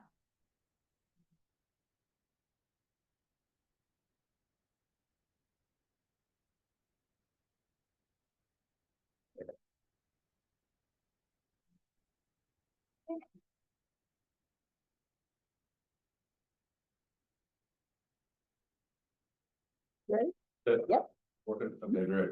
I've only got a few minutes. My name is Charles Hutchinson. I work for Power Engineers.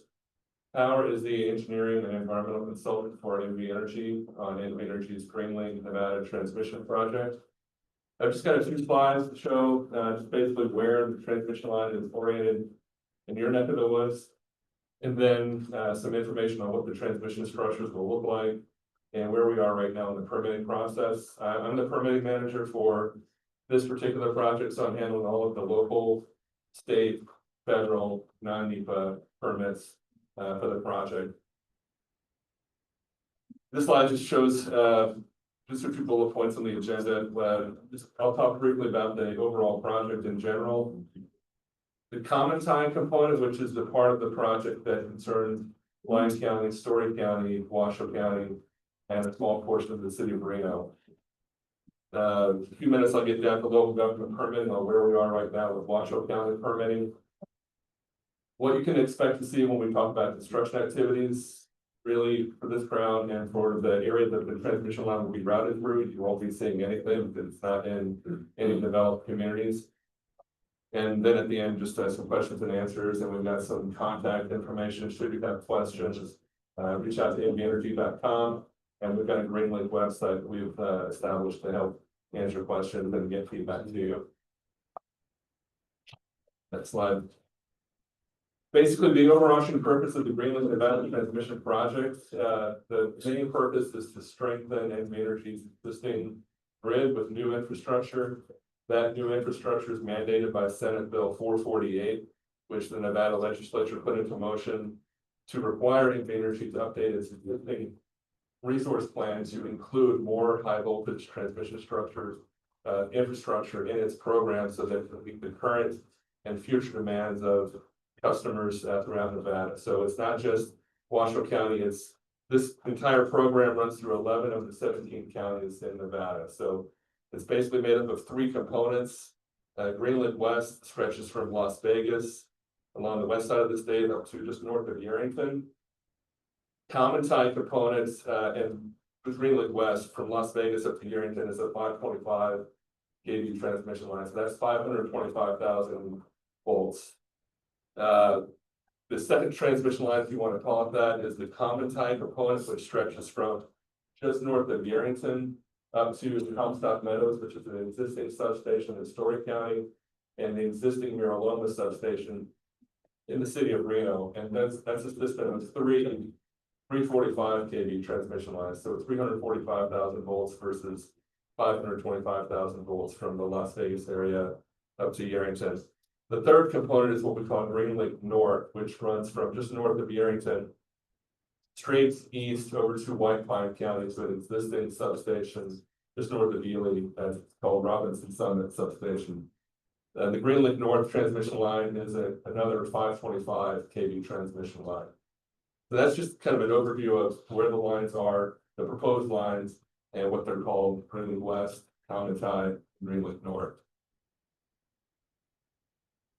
And next slide. This just goes into the individual components that make up Greenlink West, Common Tie, and Greenlink North.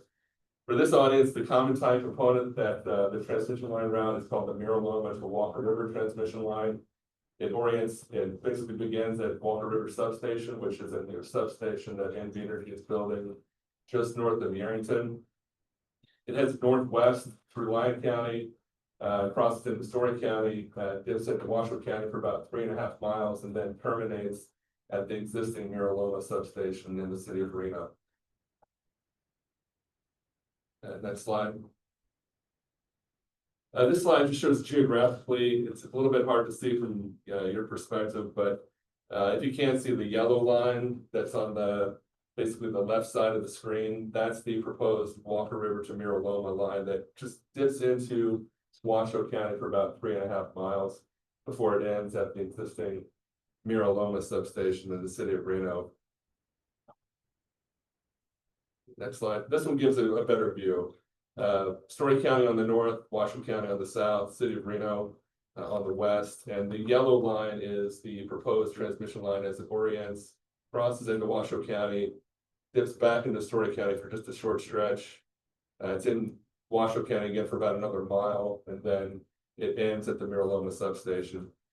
The yellow line is the proposed line. The purple line is NV Energy's existing 120 kilovolt transmission line.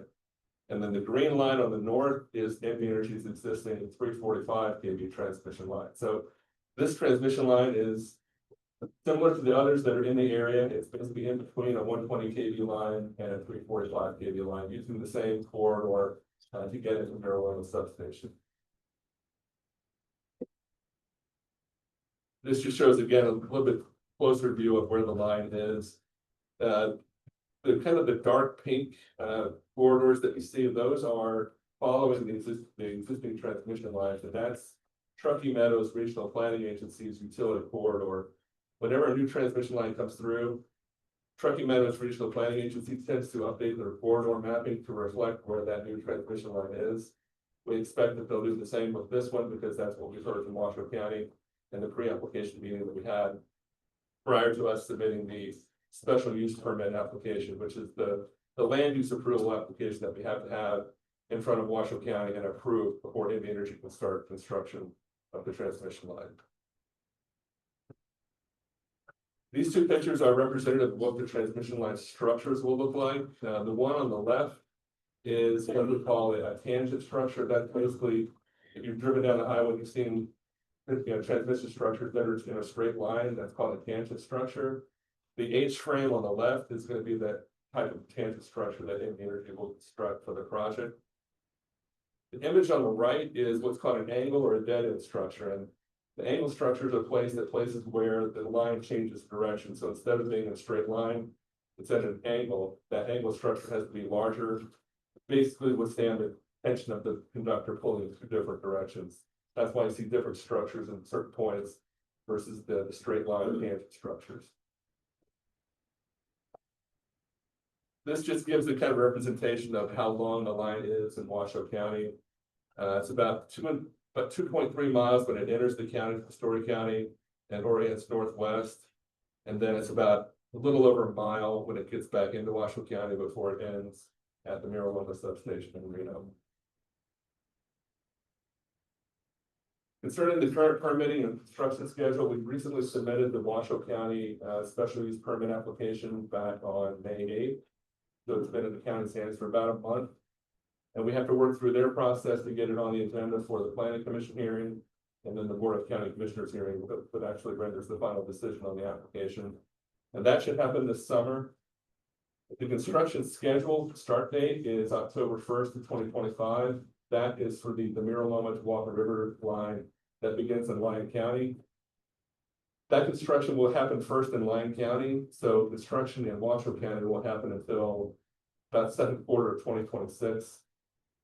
And when we talk about construction, what we mean is not actual land disturbance at the beginning.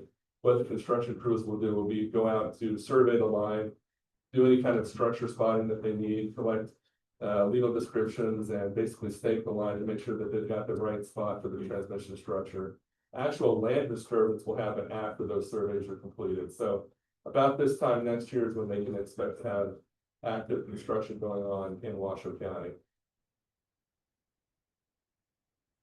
Another part of the planning process, once we get through with Washoe County's approval, it has to go before the regional planning board at the Truckee Meadows Regional Planning Agency for them to concur with Washoe County DOT and to approve the project.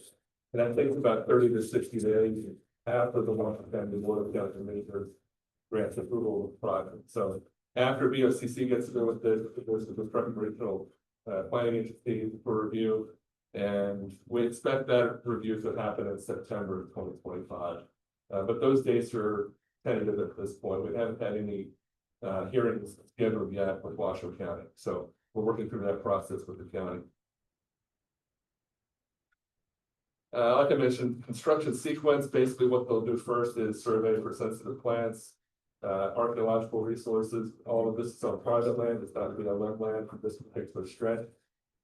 Right of way staking and surveying, and then they'll actually begin to install the foundations and then erect the structures. And then the final step is to bring the conductor between the structures. So there's no long-term impacts on wild horse populations. So wanted to basically, I know that was an important point that Linda Bissett was keen that we make, a point of emphasizing tonight. As you've seen in the structures, they're not large structures where they're going to be taking up large parts of land. We're not going to have any fencing that's actually going to prohibit any horses from getting to water resources.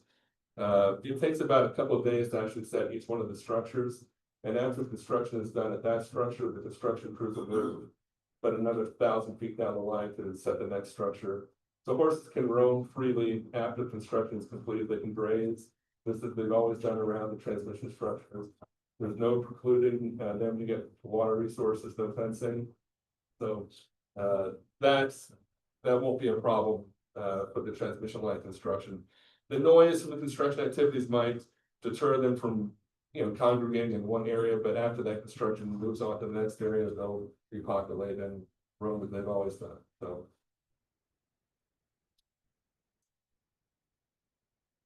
yeah, and then questions and answers. I'm assuming that you're at this meeting because our neighborhoods are being directly affected. So I wasn't sure exactly where this is happening based on your map. So can you tell me exactly where our neighborhoods would be affected in a location? It's not going for any neighborhoods. Basically, this is on the far northern side of the Citizen Advisory Board boundary. Okay. So I think if you go back. Maybe I can help. Sure, yeah. I'm a local Serena. Yeah. Speaking of language, Yeah. we can go back to, Yeah, one of the. my name is Gosha Nordak. I work for NG Energy.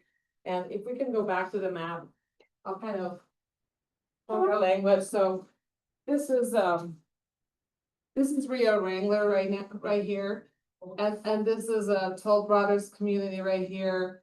This is the new Toll Brothers community with Palaquita School. And this is South Meadows Parkway right here. So you want I mean, there won't be any visual impact to what you currently see. The line is going behind the hills that we can see from the valley. And so we currently have existing transmission lines there, so this line will be basically behind them. And all this land is like Charles mentioned, it's a private property, so. And just to point out on the map, the kind of the yellow white area that's in boundary, that's the city limits of Reno. And then the others are Sort County and Washington County. So there could be new power lines? We're constructing access roads where we need them, but we're using existing roads to the maximum extent that we can. We try to get that there, not power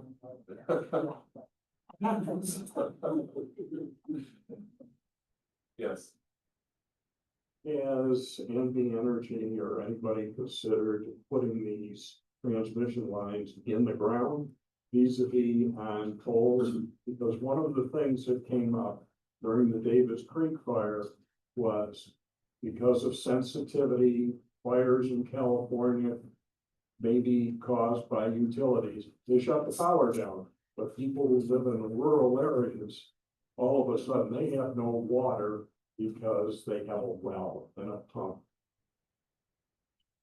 Doesn't it seem more reasonable to make the transmission lines, all these lines, less vulnerable to wildfire, because indeed we do live in a wildfire area? Right, so 2 points. First, putting it underground costs about 10 to 15 times as much as it is above ground. That's money. Houses and lives are another thing entirely. Secondly, these are steel poles, they're not wood, so that's one of the things that NV Energy and the other utilities throughout the West in their fire hardening programs have made a conscious effort to do is to. I understand that. Yeah. I did some work down at Huntington Lake a few years ago. They had a fire down there. Metal poles were bent right over from the heat of the fire, right to the ground. It made no difference whether it was wood, steel, whatever, they were all impacted by that fire and the intensity of the fire.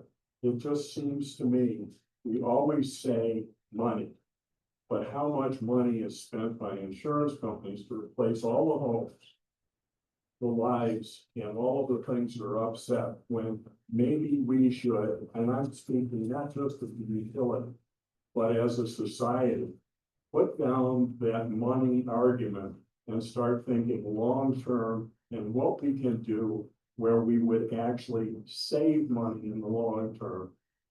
And not be short-sighted by putting something in a vulnerable space where we've already seen it fail. My name is Adam Goddard. I'm the project engineering director with NV Energy. I'm responsible for the transmission lines themselves and telecommunications infrastructure for the project. There's several other reasons why we don't put large transmission lines underground. What we typically do is we put the distribution. So we have two types of lines in our system. Distribution, which are lower voltage lines that go to homes and businesses, typically 25,000 volts and less.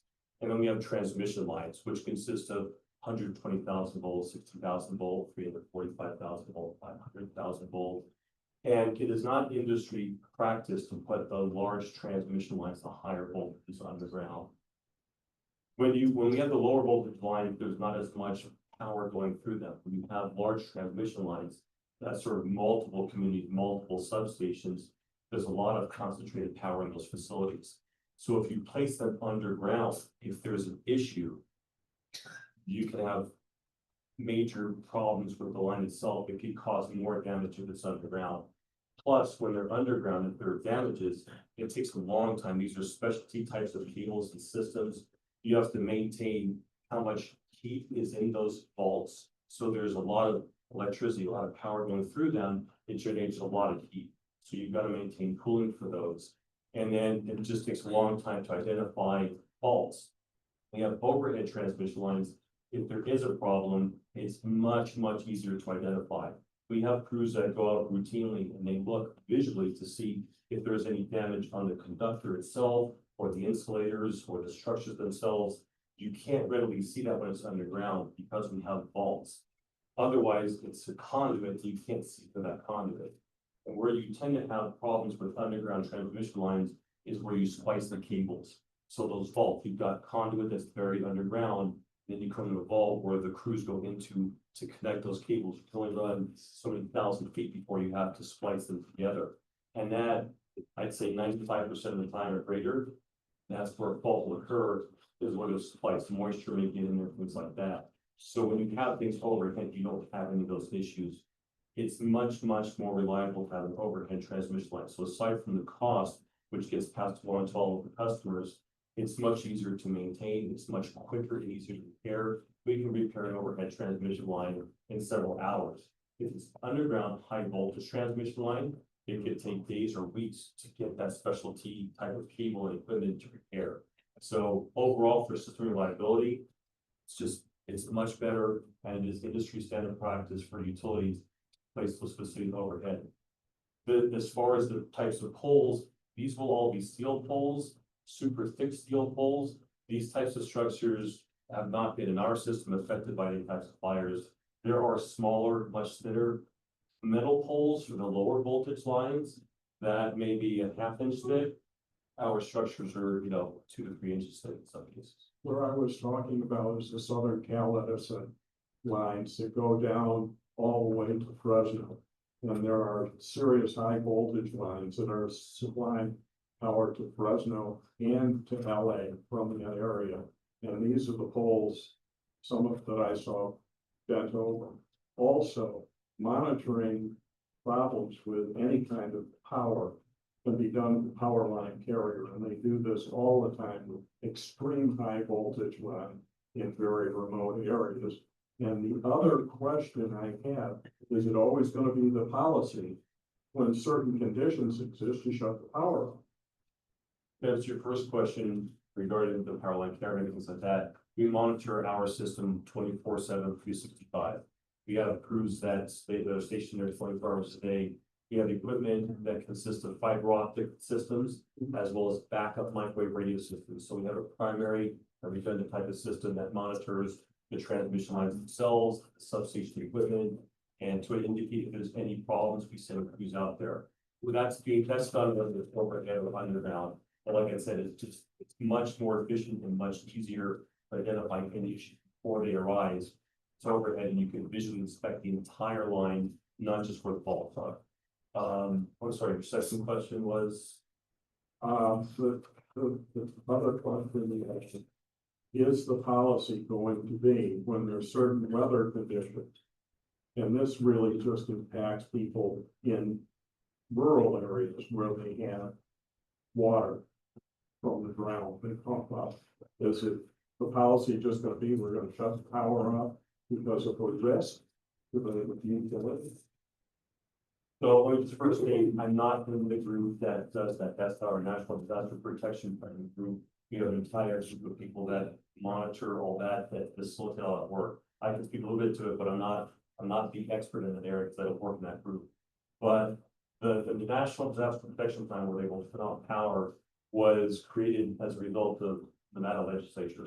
Senate Bill 329 created that National Disaster Protection Plan and required NV Energy to coordinate with emergency management, Nevada Division of Agriculture, Bureau of Land Management, local regional fire districts, telephone providers, things like that. So that bill required us to coordinate how we implement that fire protection system. And we have a series of cameras, weather stations. We work with meteorologists. We have on staff meteorologists that monitor the weather and everything 24/7 as well.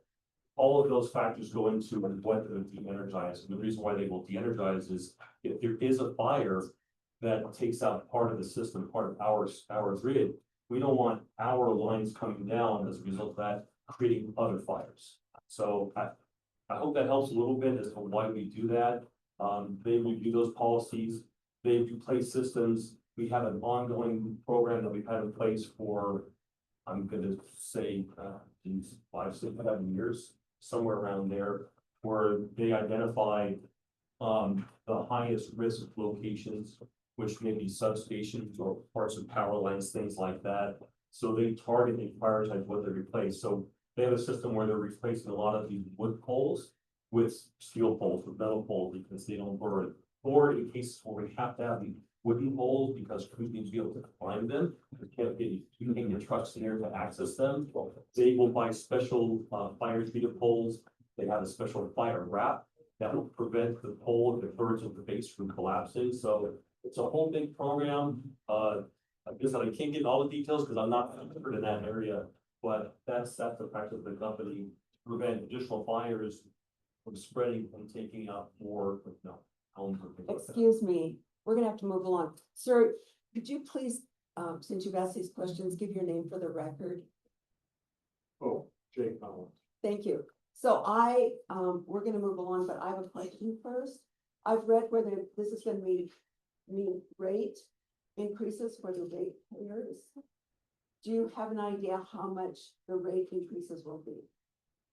The short answer is no, and the reason is, the customer rates are part of what we call the rate base, so it's the base of all of the costs that we put in just to build an electrical system. And what happens is, every piece of equipment we have, whether it's a power pole or power line or substation or telecommunications infrastructure, they have a federal listing of the lifespans for those. So for example, and don't quote me on the number, but if it's a transmission line, we're allowed to recuperate on those costs over a period of 50 years or 70 years. Other equipment, they have a lifespan where we can recuperate costs over maybe 10 or 20 years. So as we build infrastructure that goes into the rate base, that's what will add to rates. However, at the same time, because things are expiring, they will come off the rate base. So while really adding other projects are adding, other projects are coming off, and that's what equalizes it to generally an average type of rate. All right, thank you so much. So now we'll move to Councilmember Naomi Doyle's presentation.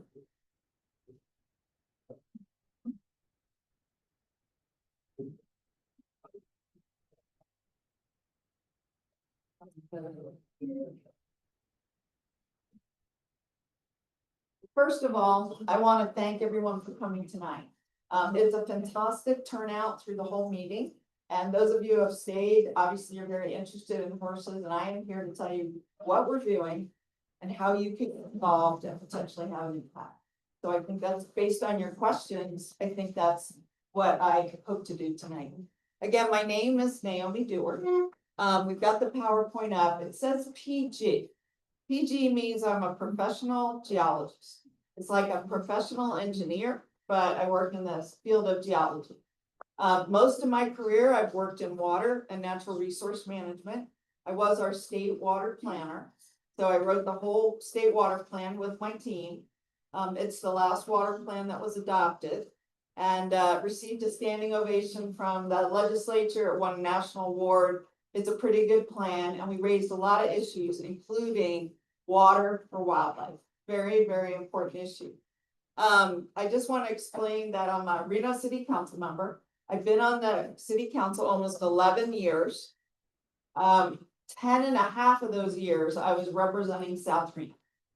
So I lived down in South Reno as well. I lived up to Leslie Lane, 2 different houses, had a house over in Double Diamond. I'm pretty familiar with this area. And a lot of my projects, county surround city. I had county members on my neighborhood advisory board. I had whole meetings down in Pleasant Valley, for example, on issues that were at the very south end of the county. Because I've been in natural resources and water for so long, when I got elected, I became very aware that the horses were extremely important to the residents. A lot of residents had taken up residence in South Reno, at least they told me, because the horses were there and they wanted to be near them. Now, as more and more people have moved in, that is not the reason for moving, but the earliest inhabitants, probably the first 10,000, really cared about nature, about the mountains, about the wildlife, and particularly about the horses. So because I care about my residents and I care about what they care about, I took this on, and I will admit to you, not many elected officials have. Primarily myself, and at Congress, your Dina Titus, okay? So both of us have taken strong positions. Now, I used to work at the Department of Conservation and Natural Resources for the state when I was the state water plant. And at that time, they had a whole separate wild horse commission. In the department, I got to know them very well. But the same thing, I got to know Natural Resource Department or Division of Wildlife at the time was part of our department too. So we were all integrated, and again, I wrote a lot of things in the water plan about in-stream flow, what wildlife, guzzlers, I mean, many topics that you are potentially interested in. So at the time though, I noticed that many elected officials, when it came time to talk about wild horses, took a big step back because it is quite controversial. Not everyone agrees. A lot of people in this room seem to be supporters of wild horses, but that doesn't mean everybody is or shares your point of view. I happen to share your point of view. And that is why I've kind of put myself out there to take some steps. My focus has been on public safety, because public safety is something that people can agree on, no matter how they feel about wild horses in particular. They do agree that people should not hit large animals on the road. It is dangerous for the animals. Typically, they end up dead. They either die in the impact or they end up being euthanized because they've broken a leg or two or three. And the other issue is that they, it's a tragedy for the drivers, because what happens in almost every case is that the vehicles are totaled. The vehicles are completely totaled. You don't have a car anymore. You cannot drive. You have to go through insurance. You have to get a whole new car. That may be some out of pocket. You may be injured. Recently, we haven't had many deaths in the Reno area from these collisions. We've had a lot of collisions, very few deaths, probably because of seatbelts and airbags, but the people end up with PTSD. They either don't want to drive. If it's a kid that was driving or any parent, often they're very emotionally distressed over the situation. And it's very hard to cope. Many of these are early drivers, high school, and it's one of their first driving experiences. They don't even want to drive anymore. So let me cover a few quick things for you and then get right down to what our programs are. I just wanted to lay out the Virginia range habitat. You all know what it is. It's very dry, it's very rocky. There's a variety of vegetation, native vegetation. But what's happening is as development pressure grows, the habitat is shrinking because development is going up and up and up into the hills. So people love to walk, run, hike in these hills, and they love to animal watch. The thing about the Virginia range that is different from almost any other place in Nevada is that this particular range is primarily privately owned, about 95% of it. There's only a couple little BLM parcels, whereas at the other 300 ranges in Nevada, being a geologist, I've been at most of them, frankly, are publicly owned. So it's made management here kind of complex because we have to deal with a whole range of property, private property owners. Next one, please. So Nevada is the Mustang state, and we do find wild horses in 10 Western states, but about 50%, over 50% of all of the wild horses in the US are in Nevada.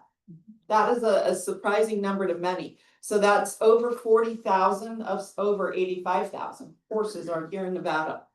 Now, we have noted that they've existed in Nevada for thousands of years, and there's been a lot of commentary, opinion about where these horses come from, okay? Were they here before and they died out? Were they introduced? They were never here and they were introduced from other countries like Spain or Mexico or the Siberian land bridge, which was above water. What they've actually found is they found fossils that date back to about 30,000 years. They actually think at this point, this information is constantly evolving, that these horses actually originated here. They're finding pre-horse bones. Again, as a geologist, I deal with fossils, invertebrates, dinosaurs, those kind of things. Well, horses are amongst the things we find in the ground. And again, dating back like 30,000 years. So sometimes we hear, well, horses were introduced or quote feral, but used in a bad way, like non-native, we should get rid of them. But if we really do some digging, the mastodons aren't here anymore, right? But these wild horses are here, and many people think they cross the land bridge as areas warmed. And then when the bridge sank, they couldn't come back, and that's why they were reintroduced via other countries, okay? But that's the current state. We'll probably learn more as the decades go on. There's ongoing studies about this, and I've met with people from Arizona and so on who are studying it and analyzing it and coming up with the most current information. And then I think you know that the Bureau of Land Management, BLM, is responsible for managing the quote, wild horses. Okay, moving on. The Virginia range is rather unique. I've already mentioned that it's private. I listed the areas. It reaches from Reno to Trick, Fernley, Silver Springs, Dayton, Carson City, Washoe Valley. It's a pretty big mountain range. Moving on. It's about this area of the Virginia range horses covers about 280,000 acres. So on the west side, you see the water, that's Washoe Lake that you've been talking about. My focus area is in red. So that's the South Reno, this part of Washoe County area. And then it stretches all the way out to Silver Springs, almost to Fernley, and etc. And in this area, the Nevada Department of Agriculture is the manager, not BLM. And these horses are not managed by BLM, which for probably the first time is a good thing, because Congress has just passed in the House a bill wanting to do away with the Wild Horse and Burro Act, basically to get rid of the wild horses that we're speaking of here generally. Check it out. I have the link, some news articles. This has just become revealed. So these animals are not federally managed, they're state managed. Moving on. So the special thing, in addition to being managed by the Department of Ag, is that they're variously called estray horses, feral horses, Virginia range horses. These are all terms that are not used for all the other wild horses around. Moving on. It's interesting, while my focus, because I don't want to get in the debate, horses are good, horses are bad, you know, this, that, and the other thing, that's an unwinnable argument. That's a lot of personal opinion. I've stayed focused on public safety, but it is interesting to know that some major wild horse groups have tremendous support. So the AWHC, that's the American Wild Horse Commission or group, they have over 600,000 supporters on all their social media sites. The Wild Horse Connection, which is local here in this South Virginia range here, have over 100,000 supporters on social media. So a lot of people are like many of the people in this room, they care about the horses. They also did some very recent polling to 2024, and it has shown that over 75% of Nevadans agree that wild horses are a defining symbol of both Nevada and the American West.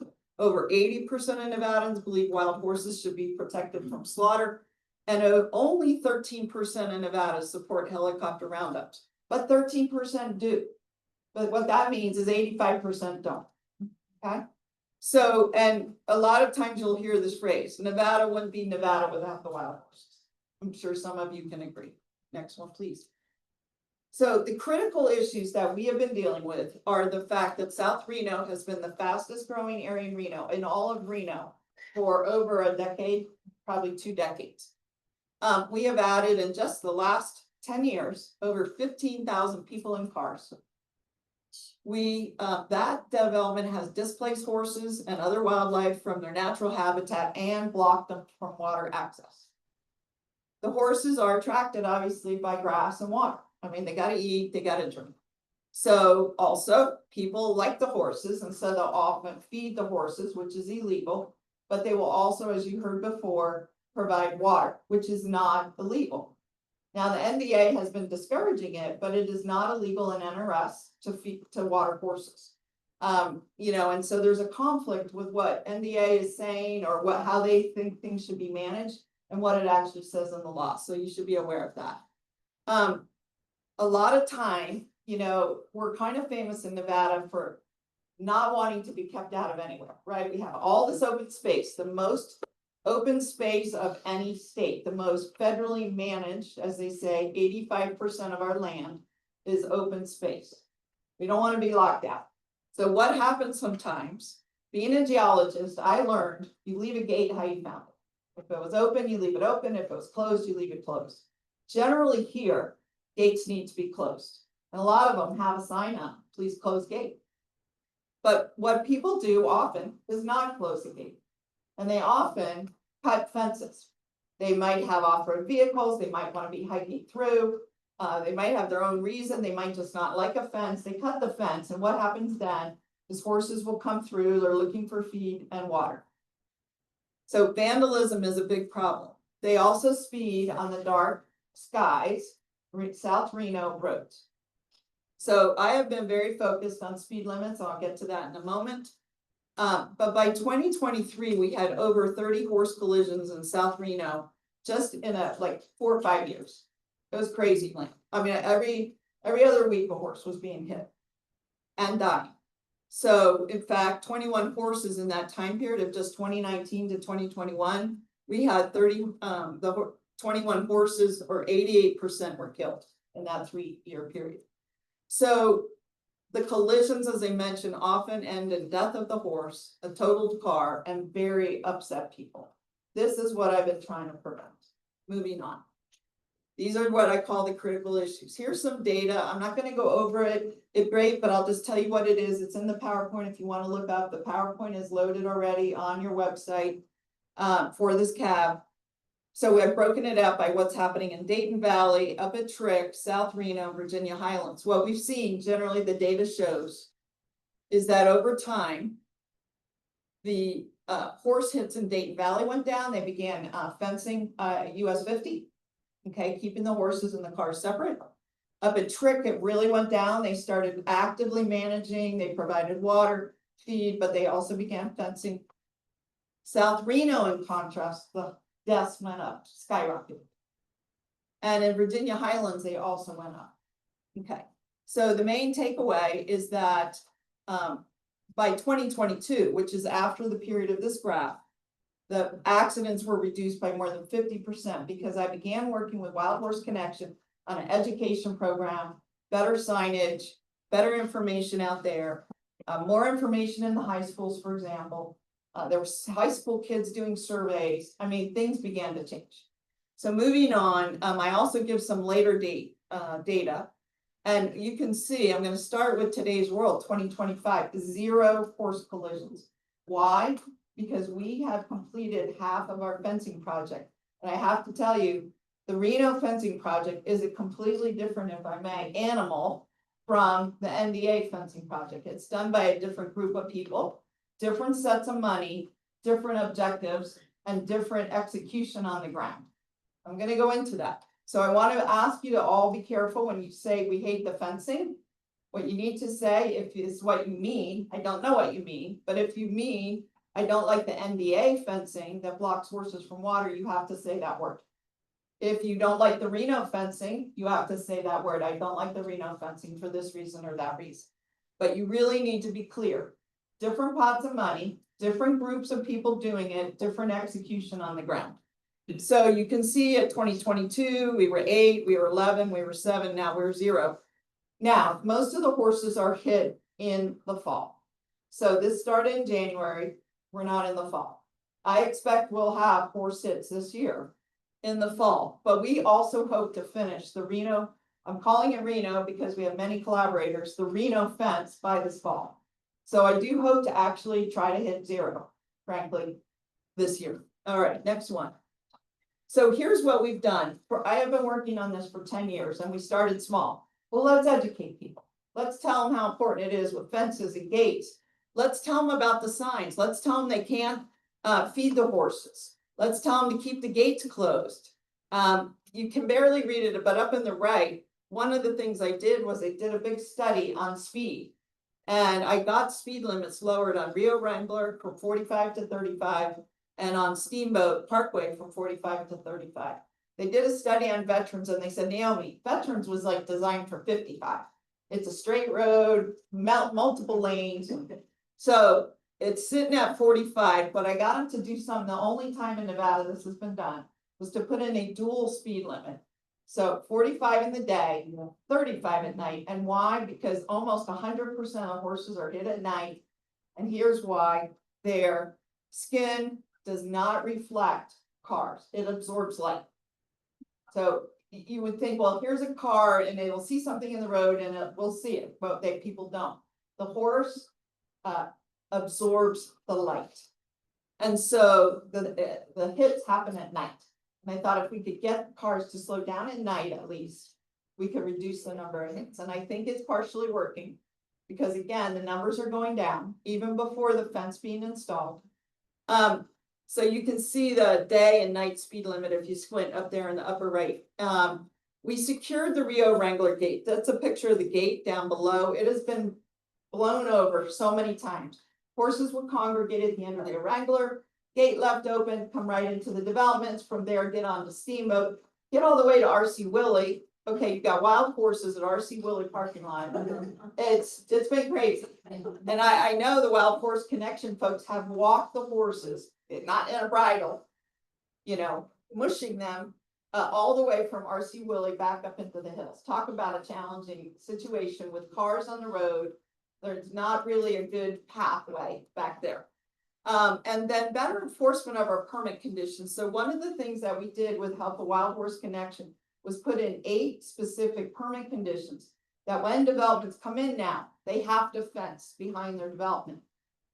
They have to, as they're building, monitor their gates. And I was just out at Rio Wrangler 3 days ago, and I saw they had a flagger, and that flagger was there with an umbrella, closing the gate after every truck that went through. That has never happened before, but we conditioned the permits, they had to have it. And if they didn't have it, they're out of compliance, we'll shut them down. So those are some things that have already happened, but we wanted to do more. Continue on, please. The more is this current project, which is the fencing and the horse guards. What we're doing is building 12 miles of fencing. It goes all the way from Hidden Valley, so Hidden Valley County, Mira Loma, all the way to Geiger Grade, then on to Toll Road, then on to South Virginia. So we're in there, some places you got to cross roads that people have to travel. So you got to put in, basically we call them horse guards, they're cattle guards, but they're built a little different, and I'll show you a picture of one in a minute. And then finally, I, like you, most of you that spoke, care about animals, period. And I care about horses, very much so. And water is life, bearing in mind, I was the state water planner. I mean, I've been doing this for most of my career. So what I asked is that the city of Reno, we were able to get some land from the Southeast Connector. When RTC builds roads, they buy the land. When they're done with the road, they give the land back to the jurisdiction that's underlying. So a big section was Reno.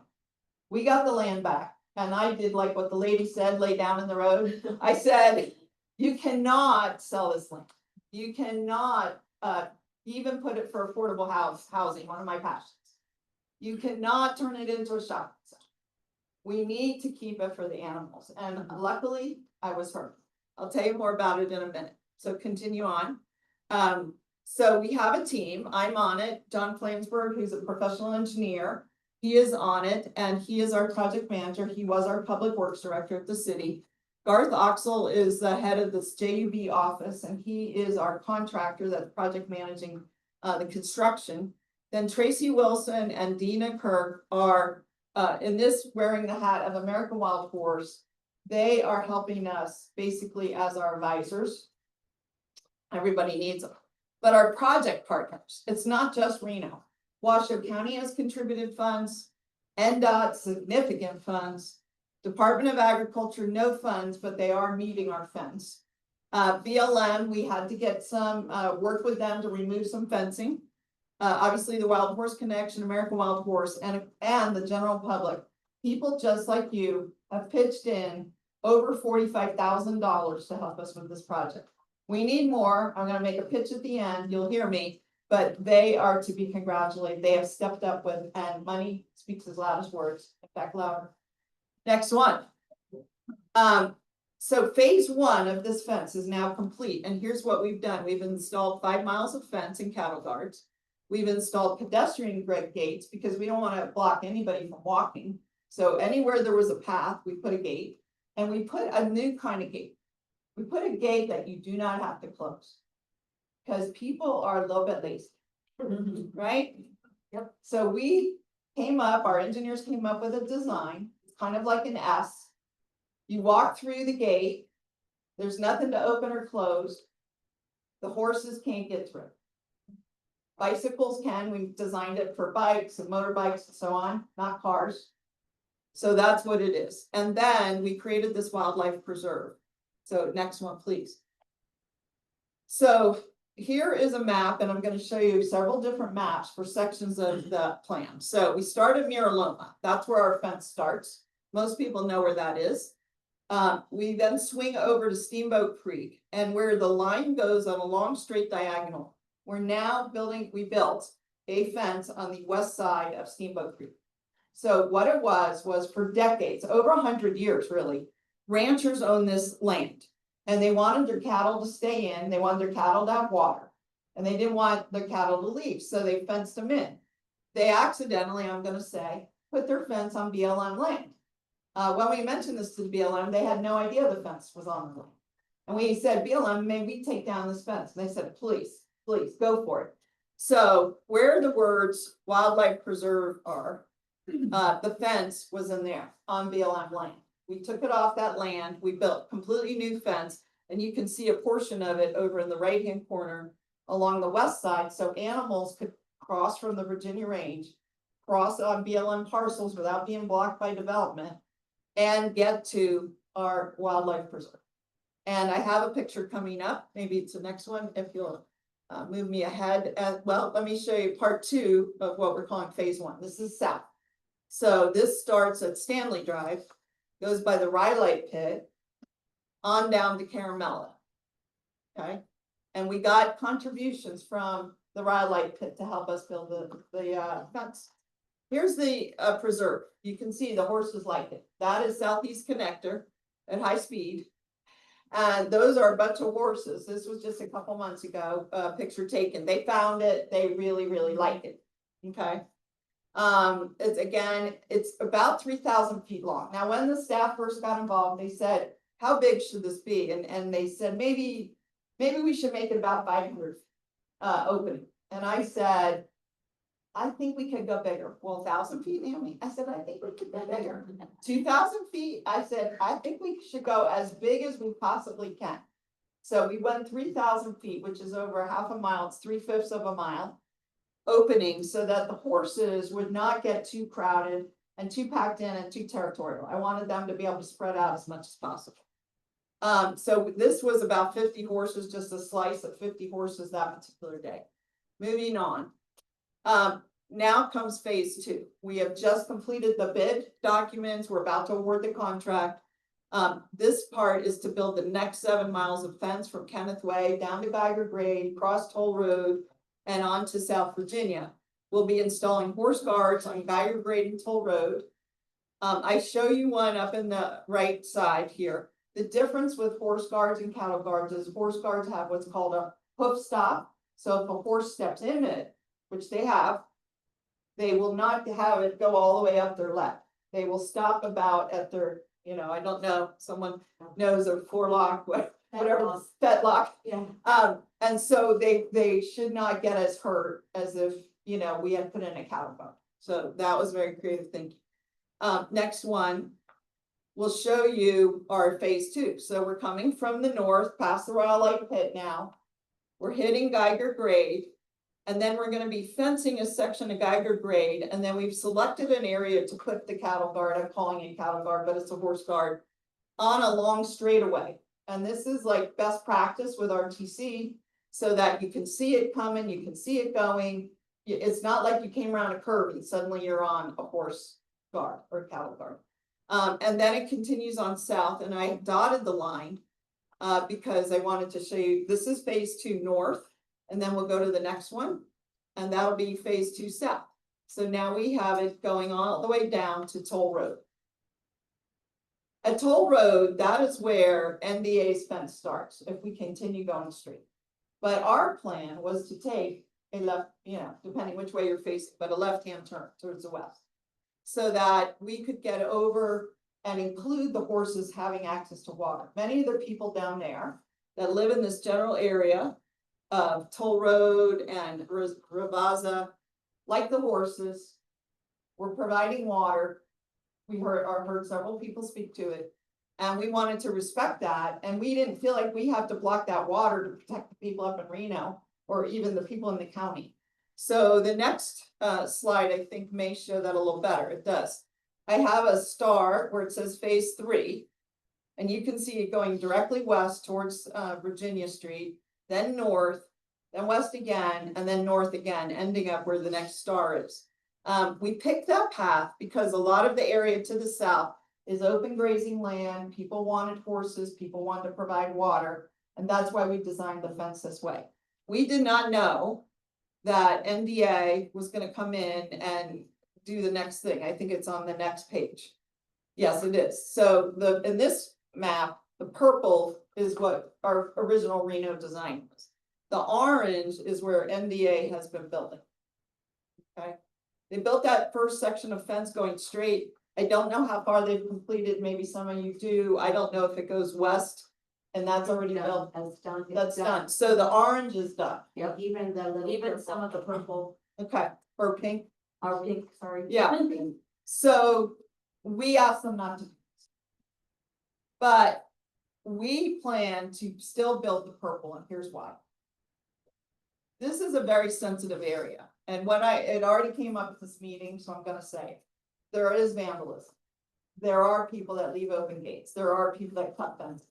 What I don't want to happen is if that does happen, and I am not endorsing that in any way, please let me be clear. But if that happens, we did not want those horses then to go up into the mobile home park and then get onto Toll Road. It would defeat the entire purpose.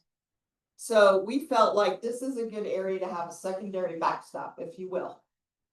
And the Wild Horse Connection, American Wild Horse specifically raised money for this section of fence. Okay. So if you can get the concept, we are having like a backstop, a double fence in case the first fence is broken through. We don't want horses getting out on South Virginia. We don't want them getting out on Toll Road or Geiger Grade, and we don't want to be blamed and have someone say, your fence project did not work. So we wanted to make a complete circle. So that ours is a standalone thing and it's as tight as we could be. We also set up a contract or an agreement, I should say, with some of the volunteer groups that they will keep our fence repaired. Because it's one thing to build it, it's another thing to maintain it and take care of it. And we don't have money for that. So they have offered, when we find out something's broken, we will go fix it. And we have required developers that if it breaks on something that they're involved in, they have less than 48 hours to fix it. They must contact the volunteer groups who will get out there with an emergency, and then they must fix it permanent within 48 hours. So moving on, there's only a couple more slides. These are the remaining issues. We've got to finalize some easements. We want to complete this work by the fall. The problem, because of the tariffs, you know what I'm about to say. The bid came in almost twice as high as what we had set aside and contingency. We based our bid on our first half of the project, right? We knew what fence cost, we knew what poles cost, we know what labor cost. So using that and even adding some, we put aside enough money. It was not enough money. We are short over $200,000.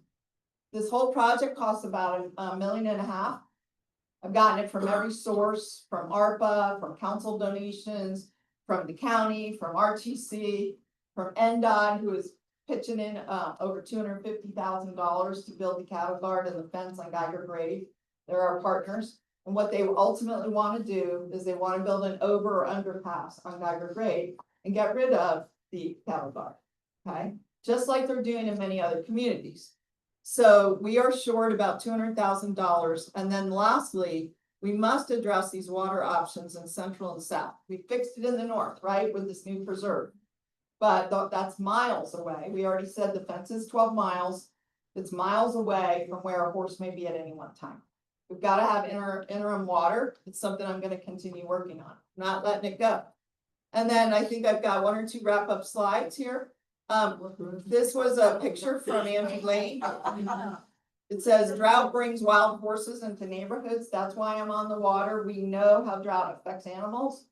We've gotta be able to address it.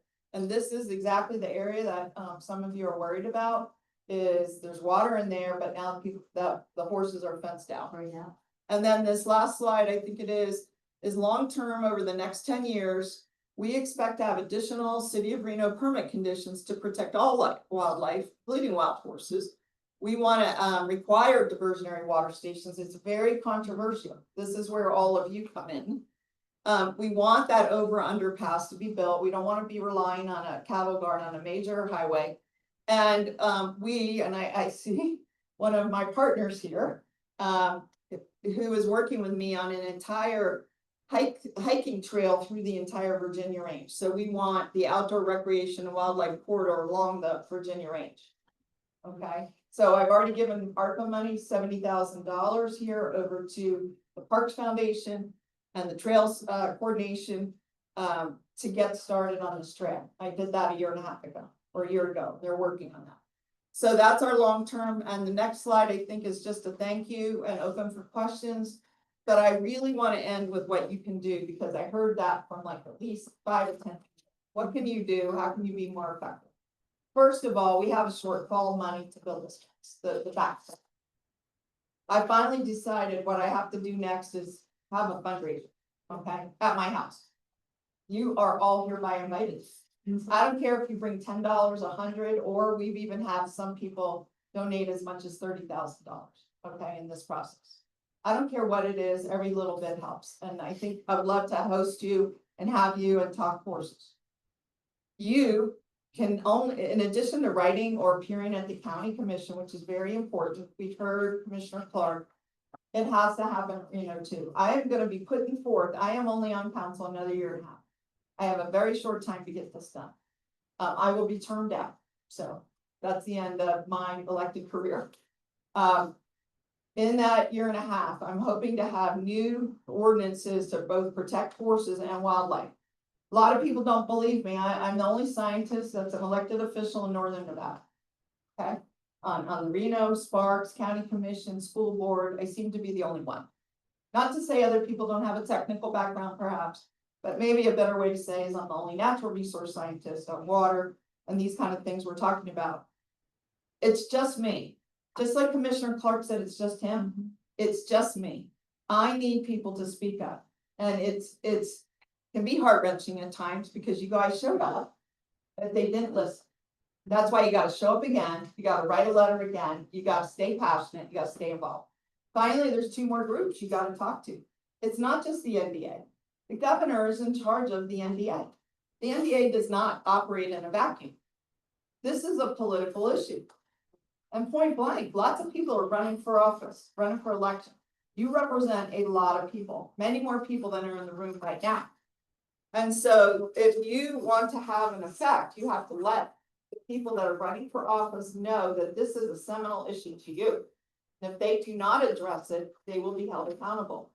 That's how this works. Okay, I have people that care about development. I have people that care about traffic safety or roads or congestion. They got to stick to their issue and keep talking about it, but that is how you win.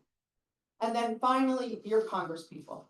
Congress did provide the $1 million to NDA to do their fence. It was supposed to go to help us in Reno. We've received $0. I'm out fundraising. I'm having, bake sales at my house. I'm giving council donations. RTC members I'm not on RTC, are giving their donations. The county commission is giving their donations. The money was supposed to help us. We have the most horse impacts, right? Not down in Washoe Valley. There's some, but not, it's like 10% at best of what we're experiencing in the congested areas. So the Congress people need to know that if they give more money, there better be strings attached. They better be clear on how they want it spent, because before they just thought it was obvious. We were the only ones building a fence. They figured that money, some of it would come to us, but none of it has come to us. So that's where we sit. So these are things that you can do. Now, you can also join in. You have several wild horse groups here. In fact, I've been working with 5 different ones from Hidden Valley, Wild Horse Connection, American Wild Horse, the Pinion Group, group out in Dayton. Okay, there are a number of groups. I suggest you get involved with the group because they are the people that have the information, they have the database, they have the mailing list. I have two of the group's emails here if you want after, I don't want to take time now. But if you just look up American Wild Horse, you'll get it. If you just look up Wild Horse Connection, you'll get it. You can send to me. Can you put your contact info back up? Yes, Just so I can stop. it. yes, please. Thank you. You can go back on that. That's my city phone, which, you know, I have all my phones go to my personal cell, so I get your phone calls. If I don't, my messages are full, just beware. But I see your call and I call you back. That's just how it works with me. There's my email. I try to answer as many as possible. I'm on. So, and then I suggest you hook up with these groups and I invite you to come. You know, even if you can't contribute money, come and meet other people that think like you. You know what I mean? It's a social gathering as well as a money gathering. But we've got to be able to raise that next 200,000 to finish off this fence. It just must be. So finally, questions? Yes, ma'am. You about the fence that's there now. Yes. For the Washoe horses. Yes. In our Steamboat area. Yeah. What was the question though? Oh, what do you do about it? I've thought a lot about that. I have already testified to the Nevada Department of Agriculture's commission. And told them don't do it because they're planning to extend it and block off all of Washoe Valley. All of Washoe. So those 250 horses that were out in Washoe Valley that were mentioned, they cannot get there. So they found a way around right now, but when they do the next phase, that will be blocked. Yeah. So what excuse me, I go check on them and they are on the Washoe side. I think they haven't figured how to get back on the range and then go back to water. And there was a group of 30 horses that were on the fence line for 3 days with a nursing mama that did not have water for 3 days. And so I think they don't want to go back on that side because they experienced that. Yeah, very good. It was awful. So you have got to talk, in my opinion, certainly right Department of Ag, if that's something that you're opposed to, that they should modify it, take it down, work with us on this one that goes to Virginia Street instead. If you call the governor, write to the governor, the legislature's now over. That's taken up a lot of people's time, both at the agencies and the governor's office. I'm just saying, I am not telling you, you do this. This is if you want to get a change. These are the people that you need to find. That's all there is to it. Other questions? I know we're out of time. Right, because we have to be out of here at 9 o'clock. Okay. So what I'm going to do is we will adjourn the meeting. Anything that's not left, it's tabled. Okay. So, first of all, we want to thank you so sure. much for.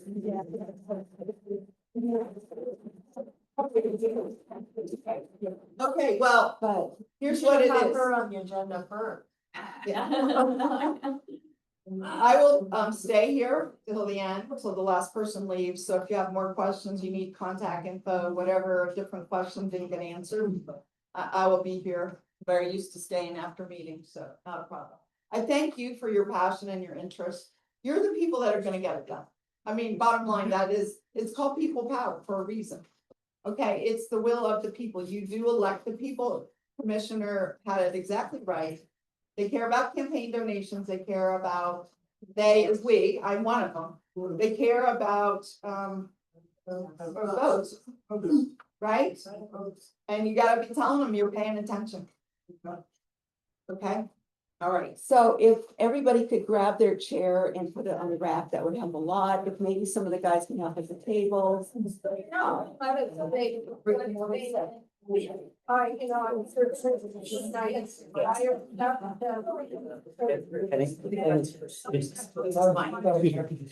you want to formally adjourn? Oh, yes. Is there a motion to adjourn the meeting? I so move. Second. Brad Stanley made the motion. All in favor? Aye. Meeting is adjourned.